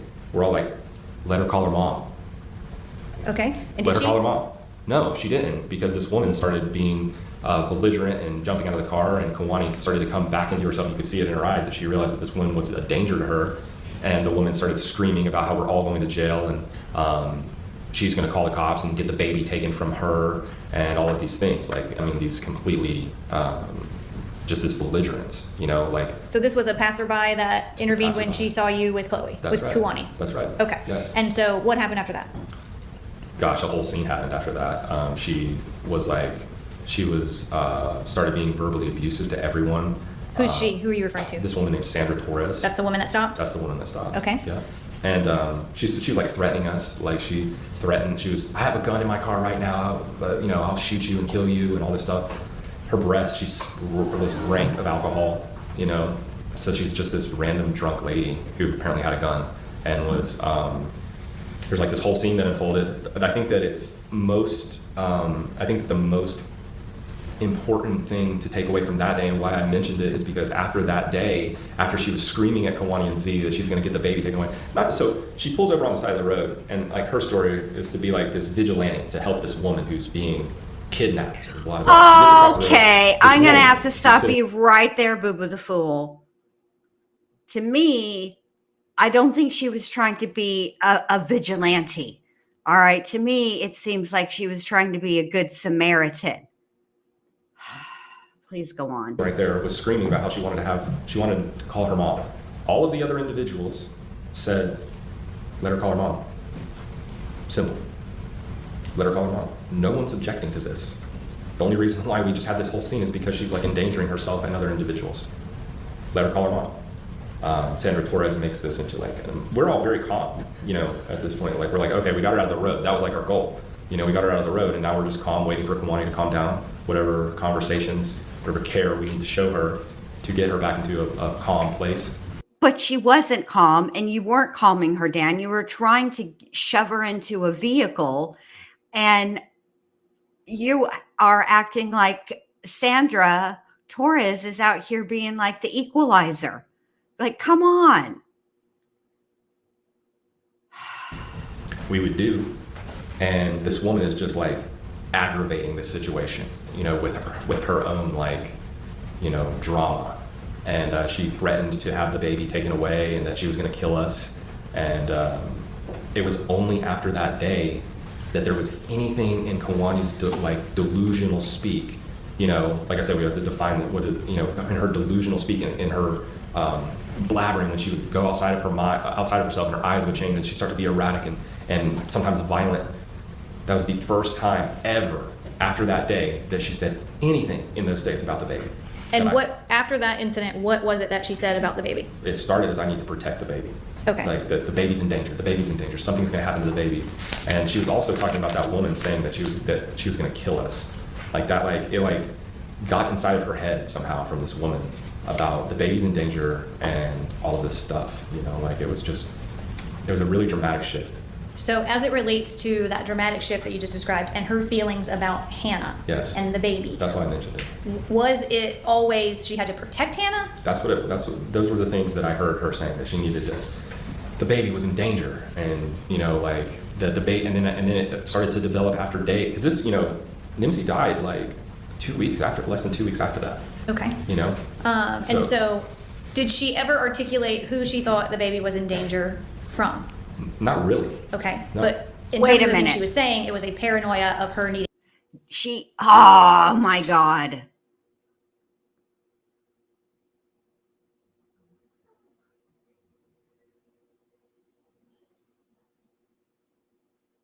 Of, I don't know what to call them, episodes, paranoia. And spoken to once a day for an hour by some doctor. Hold on. Kuwani's delusions go from I'm in. Oh my God, I'm so annoyed. I cannot believe I did this. Talk about all kinds of stuff. From Knoxville, Tennessee. as far as I know. They went from Tennessee to North Carolina. Hannah in any way. She's a known drug user. Kuwani's delusions go from bring woman, and Peggy's this, and science, and What were her like it was about herself and kill you and all this stuff. Her breath, was rank of alcohol, you know. So she's just this Sorry, you random guys. drunk lady who apparently had a gun and was. There's like this whole scene that unfolded. But I think that it's most. I think the most important thing to take away from that day, and why I mentioned it is because after that day, after she was screaming at Kawani and Z that she's going to get the baby taken away, so she pulls over on the side of the road, and like her story is to be like this vigilante to help this woman who's being kidnapped and blah blah blah. She gets across the road. This woman who's sitting right there was screaming about how she wanted to call her mom. All of the other individuals said, let her call her mom. Simple. Let her call her mom. No one's objecting to this. The only reason why we just had this whole scene is because she's like endangering herself and other individuals. Let her call her mom. Sandra Torres makes this into like, we're all very calm, you know, at this point. Like, we're like, okay, we got her out of the road. That was like our goal. You know, we got her out of the road, and now we're just calm, waiting for Kawani to calm down. Whatever conversations, whatever care we need to show her to get her back into a calm place, we would do. And this woman is just like aggravating this situation, you know, with her own like, you know, drama. And she threatened to have the baby taken away and that she was going to kill us. And it was only after that day that there was anything in Kawani's delusional speak. You know, like I said, we have to define what is, you know, in her delusional speak, in her blabbering, when she would go outside of her mind, outside of herself, and her eyes would change, and she'd start to be erratic and sometimes violent. That was the first time ever after that day that she said anything in those states about the baby. And after that incident, what was it that she said about the baby? It started as, I need to protect the baby. Okay. Like the baby's in danger. The baby's in danger. Something's going to happen to the baby. And she was also talking about that woman saying that she was going to kill us. Like that, like it like got inside of her head somehow from this woman about the baby's in danger and all of this stuff. You know, like it was just, there's a really dramatic shift. So as it relates to that dramatic shift that you just described and her feelings about Hannah Yes. and the baby, That's why I mentioned it. was it always she had to protect Hannah? Those were the things that I heard her saying, that she needed to, the baby was in danger, and you know, like the debate, and then it started to develop after day, because this, you know, Nimsi died like less than 2 weeks after that. Okay. You know? And so did she ever articulate who she thought the baby was in danger from? Not really. Okay. No. But in terms of the things she was saying, it was a paranoia of her needing to protect Hannah. Yeah, and then there was talk about how the baby's going to die. Like, Okay. I heard her say that. I never heard her say, I'm going to hurt the baby. I never heard her say, I'm going to kill the baby. I never heard her say anything like that. I did hear her say, the baby's going to die, I have to protect her. Okay. And when So- she said the baby's going to die, it was in the context of her role to make sure she protect this didn't. child, yeah. Okay. Which was still like coming out in this like really delusional, paranoid, schizophrenic, whatever you want to label these things, type of way, manic. Like she was having real struggles, and it was coming out in this way. But before that day, there was never any like mention of the baby in her delusions. Like it was about herself, like that, you know, evil was after her, and that I heard her talk about hurting herself a lot. I Okay. heard her talk about committing suicide. I So- watched her injure herself by punching herself in the face many times. And, you know, I've watched her be violent towards everyone else, never towards the baby. And there was never even mention of the baby until that day. Okay. So you said prior to that day where Sandra Torres said the baby's going to get taken away, then she started having delusions or paranoia about protecting Hannah. She did. Okay. Yeah. Prior to that, you just mentioned a second ago that she had delusions or paranoia, or whatever word you want to use, related to her. Sure. What were her manifestations related to her that you perceived to be some type of mental health related incident? What types of things would she say about herself? That she was like, you know, in danger of evil, and like there was all this evil in the world, and but see, there you go. We're talking about like things that are coming out of her. So it's like she wouldn't remember saying these things. Like she would have these episodes and not remember. But some of the things that she was saying are valid. There is a lot of evil in this world. There's a lot of evil in this room. So it's like, is that a delusion? I don't think so. You know, it's like, is that delusional to say that? Is she in a delusional state when she's making these proclamations? Yes.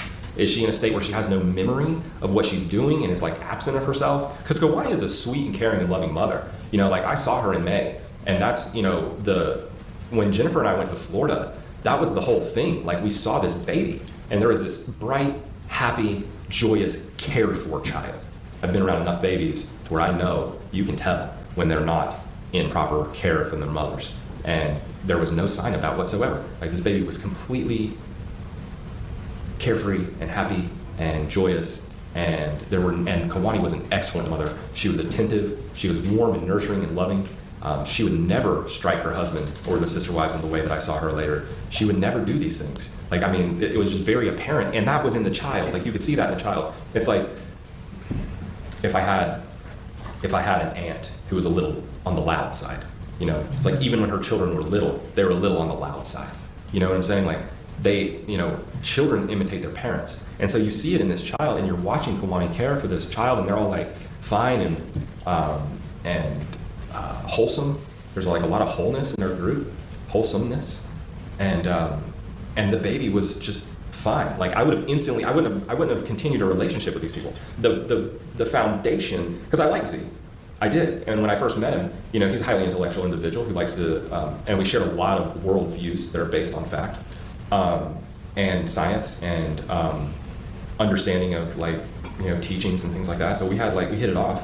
Let me ask you. I don't want to get too far afield of what the original. Sorry. That's okay. Sometimes you get going and then we don't remember what the question was. I'm just trying to give a full scope. I get it. Yeah. So I want to narrow back in on. You said you had seen her punch herself or injure herself. 100%. Had you ever seen anybody else restrain her or physically assault her? Not like that. Okay. There was this one time where she tried to jump out of a window in the place where we were staying in Virginia Beach, but. Okay, so I think personally the reason that he's saying this about her inflicting injuries on herself is because we learned through today's testimony when Chloe's mother testified that Chloe had come to her house and she had on more than one occasion, and one occasion she had a black eye, another occasion she had bruises and stuff. And Chloe said that Benjamin Z. Bryan is the one who gave those injuries to her, and that he was physically abusive towards her. And I think what he's trying to do is cover for his pal and say that, well, no, you know, he didn't do that to her. Z would never do such a thing. These are things she did to herself. And Z like hugged her. He's full of baloney. Basically put his arms around her and stopped her. But I've seen Z sit there and take licks to the face and do nothing. You know, like I've seen these other girls be abused by Kawani in her delusion. Like I say, she never did that. And when she would come back, she would start crying, and we'd talk about what had happened and how she was attacking people, and she'd start crying, you know, and have like an emotional breakdown. Like she'd just be like, I'm so sorry, you know, and like she was just not that way. Like Kawani's not really like violent like that. Like she doesn't hit. I mean, I had never seen her do that in a clear and like. I only saw her do that when she was like losing her mind, as I say. Okay. You know, and this just continued to get more and more intense and severe as time went on. All right. And I believe the reason that they have called this particular Boo Boo the Fool to the stand, the state has, is because he is willing to testify, and essentially what he's testifying to is that she's violent. Now, you said, I want to go back a little bit to the incident on the 25th of November. Yes. So you said Sandra Torres intervened, that she said things about Hannah's going to be taken away, she's going to Yep. have the baby taken away, and that sort of set Chloe on this path where she believed that she had to protect Hannah. Yes. How did that incident end on the 25th? The incident ended so like I say, this woman that, you know, is sitting here, Sandra Torres pulls off on the side of the road to rescue this woman, you know, so she would say, and this woman who's sitting here willingly and knowingly gets into a car with her husband and her child and her sister to leave, to escape this belligerent, seemingly psychotic, definitely drunk, and threatening of gun violence individual. Yes, Neat Noodle. The other two women are still with Z. Now, this is a random person. You know, keep in mind, this is just some woman that pulls off on the side of the road, decides to make this her business. Kawani's screaming about how she wants to call her mom. We're all standing around, let her call her mom. No one's trying to prevent her from doing this or do anything except run in the road and cause harm to herself. Please, here's the phone. Like, here's the phone. Call your mom, you know? She never did call her mom. She was just being belligerent, and so is Sandra Torres. And then Sandra Torres gets out of her car and goes over to Z's car and takes the keys. Dear, out of his hold vision. on a minute. Keep in mind, this is a stranger who pulls up on the side When he just leaned over like that, the situation, the hair situation on the top of his head is worse than I thought. of the road, and then goes into a man's car who's being calm and cool, and let my wife call her mom if that's what if that's going to make her feel better. Goes into the car, pulls the keys out of his car, and says, "You're not going anywhere. You're going to jail. We're taking this baby away from you. You guys are disgusting people," like all this stuff. To strangers. She's doing this. Z takes his keys back from her. "Ma'am, this is my property. Give me my keys back." She starts slapping him and assaulting him. They get in the car and leave. Peggy stands, after they had pulled like a 50-point turn to try to get past this woman, because she's like moving her car to try to block them from leaving. She pulls over to rescue somebody and then tries to stop them from leaving in their own will, and tries to like make a huge scene out of it to try to like hurt them in some kind of way. She pulls off, and then she starts, and then Peggy is standing in front of the car. Get to the part where you And, clocked her. Basically, Sandra Torres started attacking Peggy, beating the crap out of her, slamming her head up against the hood of the car. And I sat there and watched that. And now Z and Kwani and Shayla had already pulled away at this point. So I'm just standing there watching Peggy get her ass kicked, pretty much. And I was like, I sat there and I watched for probably like a little bit too long, to be honest with you. That's how I felt about it, because of the way she was getting beaten by this woman. This woman's like very tall and broad-shouldered Nordic woman. And What? Peggy's this 5'0" petite woman who is not a fighter. This woman has a violent history, you know? And so she's, you know, assaulting Peggy and beating the crap out of her. And so I put my body in between Sandra Torres and Peggy, and then Sandra Torres punched me in the face once, and I went like this, and she punched me in the face again, and I picked her up and I put her down on the ground. Then I got in my car and I left, and that was the end of that day. What do you mean put her down on the ground? I picked her up and I forced her body to the ground. Okay.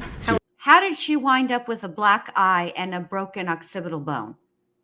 Would you describe a slam, a push? I picked her up and I dumped her to the ground. Yeah. You picked her up Yes. physically off of I the. physically picked this drunken, belligerent woman who had just assaulted 3 people and was threatening us with gun violence up off the ground, slammed her down on the ground, Oh got in my car and my. I pulled off. Okay. Yeah. Were the police ever involved? Yes, they were. Okay. When you were there, were the police involved? No, they weren't. Okay. Did you call the police? No, definitely not. Why not? Because I rarely find that justice comes from these types of circumstances when police are involved. And I mean, I just like don't really like you guys. You've told me that a number of times, right? Yeah. Okay. And that's okay. We don't have to like each other. That's okay. And that's not personal. I just find that like the legal cult Sure. and the legal culture, you know, we use that word cult to describe culture. It's just a shortened version of that word. I find that the legal cult it brings injustice more often than not. Were you all collectively as a group sort of not call the police type of people? Peggy was definitely not called a police type person. I asked her, I was like, you know, you should really call the cops. You know, like she's got a black eye and she's all busted up and hair pulled out of her head by this woman. And I was like, man, you should really call the cops. She's like, I'm not calling the cops. She's like, I don't want anything to do with them. We'll just let this go. We'll just be gone with her, you know, and like we'll just go about my life. So you said you got in the car and left, and when did you become aware that the police had been involved? When they arrested him and he caught some charges? Like days later or something like that. Or I can't remember, honestly, when I became aware. Did you ever get interviewed or spoken to about those circumstances of what happened on the 25th? No, I never did. Nobody ever asked me about this. This is the first time where I've been able to speak plainly before a court or before anyone involved in that openly. Okay, I'm going to need you to stop right there, sir. That's not true. You have been embroiled in a criminal case because of this incident. And 6 months ago, you pled guilty. I don't know what you're talking about. This makes no sense, sir. Just stop. About the events of that day. Okay, so you left. At some point, you became aware that someone else had contacted the police. Now, when Nimsy died on December the 8th, I gave an interview where I spoke about this circumstance to a woman named Tiana Cruz, I think is her name. With Canton Police Department? Yeah, I told her about what had happened and how because, you know, that day was kind of like a breaking point, and it manifested into, I mean, looking at this from like an outside perspective as best I can, you know, without, you know, it's like I'm very emotionally attached to the baby and to, you know, what happened. But it's like that day, Kawani's delusions go from I'm in danger, these things, to the baby's in danger, to the baby's gonna die, they're gonna take to a dead baby. You know, like that's what just happened. You know, Okay. so I spoke that very clearly, as far as I can remember in my interview, because I was just so in shock that day. Like I couldn't even believe that this has happened. Like it was just like, All right, let me ask just directly. From that incident on the 25th, did you get charged with anything? I did. Sure When did you did. learn that you were being charged with something? I got charged with an assault on Sandra Torres. And when did you learn that that was the April case? of the following year. April of 2021? Yes. Okay. I had no idea. Did you have any contact with law enforcement between November 25th when it happened and when you got arrested in April of 2021? No, I did not. Okay, so you just find out because you have a warrant for your arrest? Yeah, I got pulled over. You got pulled over and you Yeah. got arrested from a warrant from the incident on the 25th? That's right, from Okay. 6 months earlier. Okay, and what happened with that case? I pled Well, guilty. I wanted to go to trial because I thought that I could win in the name of self-defense, you know, and protection of Peggy Schindler. And Peggy was going to come and testify in my trial that she was being attacked belligerently. Z and Shaylee were going to come and testify that this woman was threatening them and being crazy, and she reeked of alcohol. And she's a known drug user because I know her. Mr. Spillers, I'm not trying to be Oh. disrespectful, but we just gotta rein it in. So Oh. what happened with your charges? Oh, I got a misdemeanor. Okay. I ended up with a misdemeanor. Did you plead guilty? I did plead guilty pursuant to Alfred Law. And what does that mean? Alfred Law, I was told, means that I maintain my innocence, but I was being held in jail. Like they were holding me in jail. Okay, let me just tell you what an Alford plea is, okay? An Alford plea is where a defendant maintains their innocence, but also simultaneously agrees that the state has enough to prosecute them. Jesus, Jail. Mary and I Joseph. couldn't afford my bond. And so I waited for years for a trial for that. And they never gave me a trial. And so I finally pled guilty to a misdemeanor. And I think that they just gave me a misdemeanor because they knew that they would lose in trial and they didn't want to afford that opportunity. So you did a time served misdemeanor? Time served. They sentenced me to 75 after 22 months of incarceration. You were They in sent- jail for 22 months? I was in jail for 10 months, and then I made bond, and then they re-incarcerated me after 8 months. They held me in house arrest for 8 months. Okay, All so over that's this. house arrest. Yeah. Okay. Yeah, all over that. And then you pled guilty under Alford Yes, Which to is be just- released from jail, to a misdemeanor. do a misdemeanor. No, That's right. no contest All right, is different than an Alford plea. You mentioned that after that incident, Chloe started having paranoia surrounding needing to protect Hannah.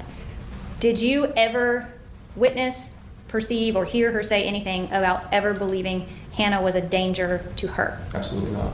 Did you ever hear her articulate that she felt threatened by Hannah in any way? No, Did you ever hear her say that she needed to defend herself against Hannah? no. Okay. Was all of the things that you heard with relation to Hannah her needing to protect Hannah? Yes. Okay.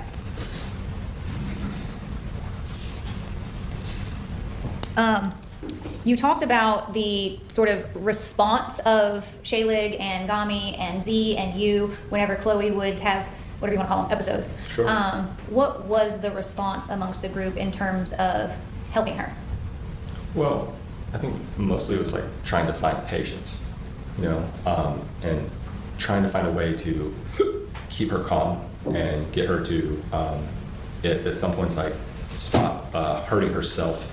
Those are the times where I've seen Z like hold her arms, you know, because she's punching herself in the face, you know, or she's striking somebody else. And I have seen him like hold her hands, be like, honey, calm down, calm down, calm down, you know. And that was pretty much it, you know, like I never, you know, we would all respond in our own way. I tried to just be as diligent and patient and kind as I could, you know, and try to talk her, because like I said, she would be, you know, she would come, Kawani's a pretty open person, you know, like she talked plainly and openly about, you know, sexual assault by her own family members and, you know, all of these things that had led her to be this like fractured person, individual rather. And I would, you know, just be there to listen. That's what I was getting at. Like I'd just be there to listen to her about how she was feeling and if there was anything that I could do and try to avoid, you know, that right hook, you know, if she was trying to, you know, kick and scream. And, but she only did that to me a couple times. Let me ask you this. You mentioned that incident on the 25th where she ran out in the road. Yeah. After that happened, between then and December the 8th, did she go spend time with her parents at her family's house? No, she didn't. Not Was that I there recall. was there ever a period of time where Oh, she? whoa. You mean after Thanksgiving? Yes. Yes. I'm sorry. I thought you meant from October. No. The incident on Yes. November 25th. Yes. Oh and my she said, "I'm not God. my mom." Yes, she did. Okay. She did say that. Did she ever go see her mom and stay with her mom? Yeah, actually, after they that? came later that day. Eric and Renee. That was like the second or third time that I had met them. Okay. They came to pick Kawani up. On what day? The 25th? It was either that or the next day. The 25th or the 26th? Yeah, right around there. I can't. It's 4 years. Okay. So I mean, you're at like. You're the doing best you're I doing can. fine. So either on the 25th or the 26th, Eric and Renee Driver came and picked up Kawani. Yeah. Okay. Where did they come to? They came to Peggy's. To Peggy's house? Okay. And that was in North Carolina? Yes. All right. And where were they living at that time? The drivers? Oh gosh, Tennessee. Tennessee. So they went from Knoxville, Tennessee. as far as I know. They went from Tennessee to North Carolina and they picked up Chloe. That's right. All right. Did Hannah stay with Oh. you guys? She stayed with Z. She stayed with Z. Okay. Yes. And to your knowledge, did Chloe go back to her parents' house? Yeah, she did for like a few days. What's Okay. your sign? The answer is and yes. When and how did she rejoin the group after she was with Both. her parents for a couple of days on the 25th or 26th? I'm pretty. She kept in contact with her husband, and then I think he went to go pick her up after that. Okay. And Yeah. you were they still communicating? Z and she were still communicating? Totally. Okay. Yeah. And so he went to go pick her up. Do you know when that was? Shortly after that, a few days. Something like that. Okay. A few days after A Thanksgiving? few days after Thanksgiving. Yeah. Okay. I think she got really jarred by that whole thing with Sandra Torres. Okay. Like I say, there was like a lot of dramatic shifts in her wording and the things that she would say after that. Okay. And yeah, like that was it. All right. And then tell me about Thanksgiving. Where did you spend Thanksgiving 2020? Oh, I was there. We did Peggy's, and then I was at my parents for the rest of the day. Was Chloe around for Thanksgiving 2020 or was she with her parents? That was that day. That was Thanksgiving Day. What was Thanksgiving Day? The whole event on November 25th. The 25th was Thanksgiving Day? I'm pretty sure. Okay. Yeah, I'm pretty sure it was. I'm not 100% on that, but I'm pretty sure that was Thanksgiving Day. Yeah. Okay. Yeah. So it would have been after Thanksgiving that Chloe went to her parents. That's correct. All right. Yes. And then you said it was a couple of days maybe she was with her parents and then Z went and got her and she came back to the group? She came back. Yeah, she did. Okay. And when she came back, what was her demeanor like? Pretty much the same, really. She's she's a We don't know. We weren't there. Even though at this point in time she had become kind of degraded. Like she was like, her whole like air had become different. Like she was like really like frustrated with herself. Like she was just like frustrated with what's happening, and she was sad. You could tell. And then there was like this whole different air about her that I think, like I said, was part of the whole interaction with Sandra Torres. Where she just became, I don't know, she just got this idea in her head about Nimsy. Why After that, are there we was just, like, a blaming lot of poor Sandra protecting- for protecting this? Nimsy, yeah. Okay. And like the danger to the baby, that they're gonna take the baby. All of these things that had never really come out of her before, that I heard, Okay. And I mean, I wasn't with them like 24/7, but I was with them a lot, like. We don't Hold know, on. like, Okay. we weren't there. You said that she first sort of started having those types of, I don't know what to call them, episodes, paranoia, whatever it is, in September of 2020? Well, no, it was before that, actually. It was really during the summer. Like Z, I was talking to Z pretty regularly. We would just, talk about all kinds of stuff. And he spoke with his wives openly, with me, and how Kawani had really started, it was really in July when he began to, because I think it was in June that I met them at the river that day. With her parents? With her parents. Okay. And she was fine that day. Like she was, behaving normally, providing excellent care for Nimsy, being an excellent mother. And yeah, I mean, gosh, I just, And let me ask you this. At any point, did you become aware of her getting any type of like counseling? no. Okay. Definitely not. Was that? No. Okay. She did not. Did you know about her doing anything on Zoom? No. Okay. I did not know about that. Okay. Did Was she doing that? I don't know. If you don't, I have to ask the question. Okay, So if that's you don't fine. know, that's Yeah, I don't completely know. fine. I didn't know that. No. Okay. I didn't know. And we already talked about kind of the group's views on drugs and sort of the holistic approach. Yeah, Z did not want her to be institutionalized. That's for sure. He did not want her to be He did not want her to be institutionalized? institutionalized, probably for the same reason as like the institutionalization culture probably doesn't offer like, she's just surrounded by 3 or 4 people who really love her and care about her. And instead of just being a patient, that gets doped up with medication and spoken to once a day for an hour by some doctor that she doesn't know. Z was really trying to do this in more of like a wholesome family way to offer Kiwani healing. When she was just Lord. her normal self, Yeah. what was her relationship with Z? How did she interact with him? How did she treat him? What did you observe during like this I said, time? it was like when Jennifer and I went to Florida, it's like there's like a lot of love there. Talk to me about like Thanksgiving time, December. What was the nature of their relationship around that time? I mean, sometimes she's around and it's the same. Like there's a very loving nature and a very there's like a lot of companionship, and between her and the other girls, I remember we were at my house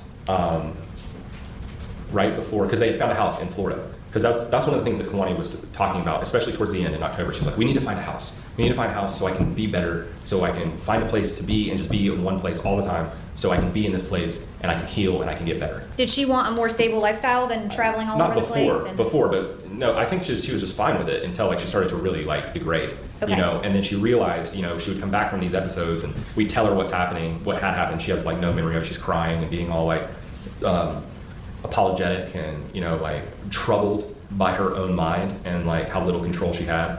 She believed finding a house and putting down some roots somewhere would be beneficial for her? Yeah, and that really started to come out in October. Like after we came back from Virginia Beach, I was letting them stay at my house, and she started to talk about that, even incoherently. She's like, we need to find a place. And so they had found a house in Florida that was for sale. All right. And they were going to go buy it and live there. All right. And Z had already like called about it, and it was in Florida, and we were moving there that day on December the 8th. On December the 8th, y'all were headed from North Carolina to Florida to move into a house. To move. We were moving them. I rented a U-Haul in my name for them. Okay. And they had all of their stuff packed up in the U-Haul. They were moving to Florida, and we stopped by Jerry's house on the way down. All right. So on December the 8th, how many days, if we start on December the 8th and we track backwards, how many days had you been with them? Had you been with them continuously from November 25th? No, continuously since October, since the middle of October when I went to go visit them. Okay, so you spent every day with them. Almost every day, yeah, Okay. pretty much. Yeah, they were staying at my house. Like I say, I went to Virginia Beach in October, in the middle of, I think I arrived there on like October 11th or something like that. I stayed there until after Halloween. Hold on a minute. Because I remember Hold on, celebrating hold on, Halloween hold and on, walking hold around on, for hold on. Halloween down in Virginia. They were staying at your house? Are you talking about your van? When did you get a house? What happened? So Roro, there are exceptions to the hearsay rule, okay? And if they are things that were said directly to you that don't go to the truth of the matter asserted, then it's not considered hearsay. So I think for the purposes of this example, it would be more like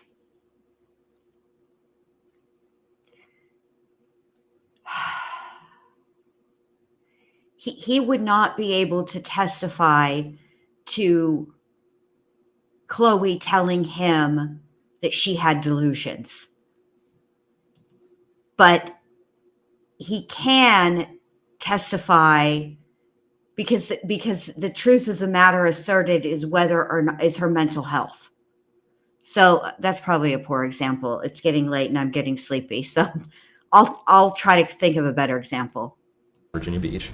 And then we came back to Asheville, and they were staying at my house. So, I'd come by like all the time. Yeah. Okay. Sometimes I'd stay in the van, and I'd come in, I'd walk in, and we'd talk about feelings in the morning, and which I thought was great.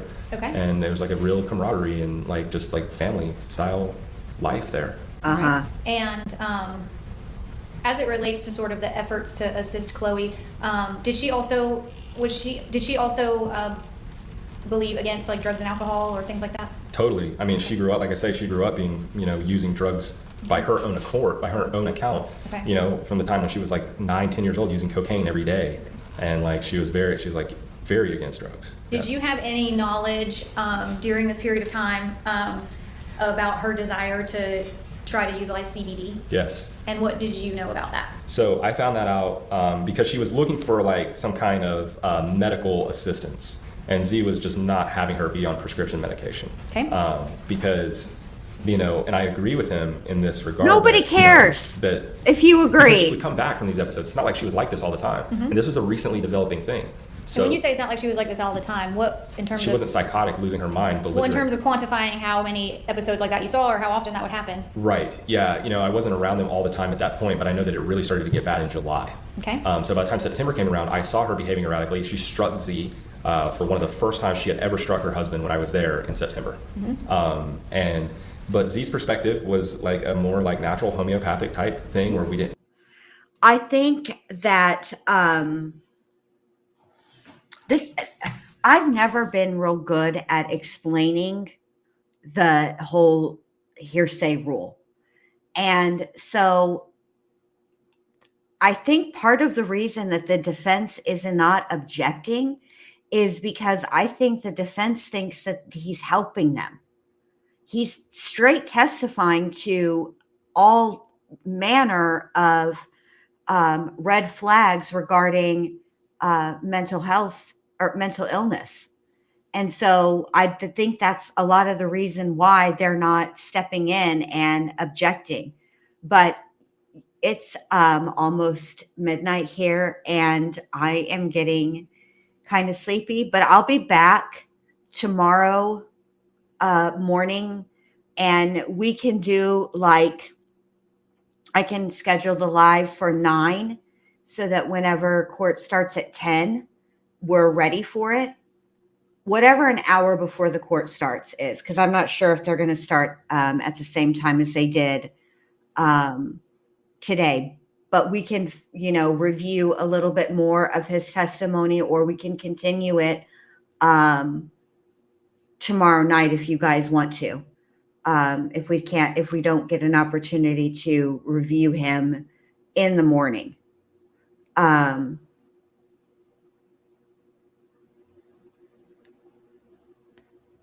So, yeah. All right, you guys. I'm going to let you, hold on, let me stop sharing. We'll figure it out tomorrow. But I want to thank everybody for being here. I appreciate that so much. The support means a lot to me and I appreciate it. I'm so grateful. We will pick this up tomorrow. But until then, thank you guys again for being here. If you haven't done so already, do me a favor and give your girl a thumbs up on the stream. I would appreciate it very, very much. And until we meet again, I say good night and have a great rest of your evening. And I will see you all tomorrow. Okay? All right. Bye.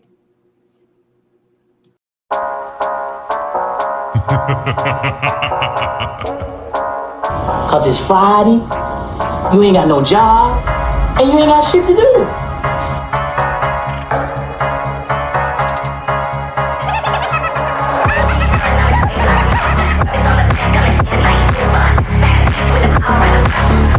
Well, fuck you.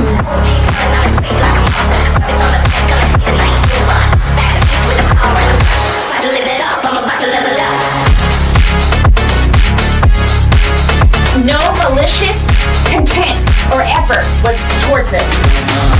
No militia. Finish her!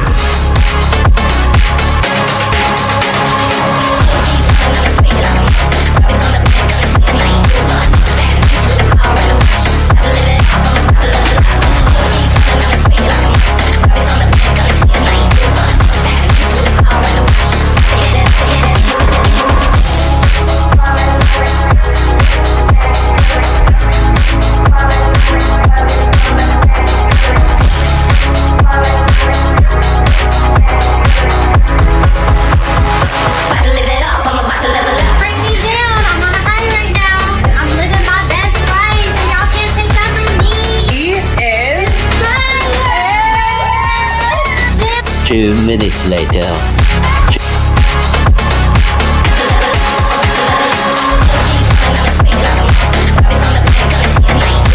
We all do a little mad sometimes.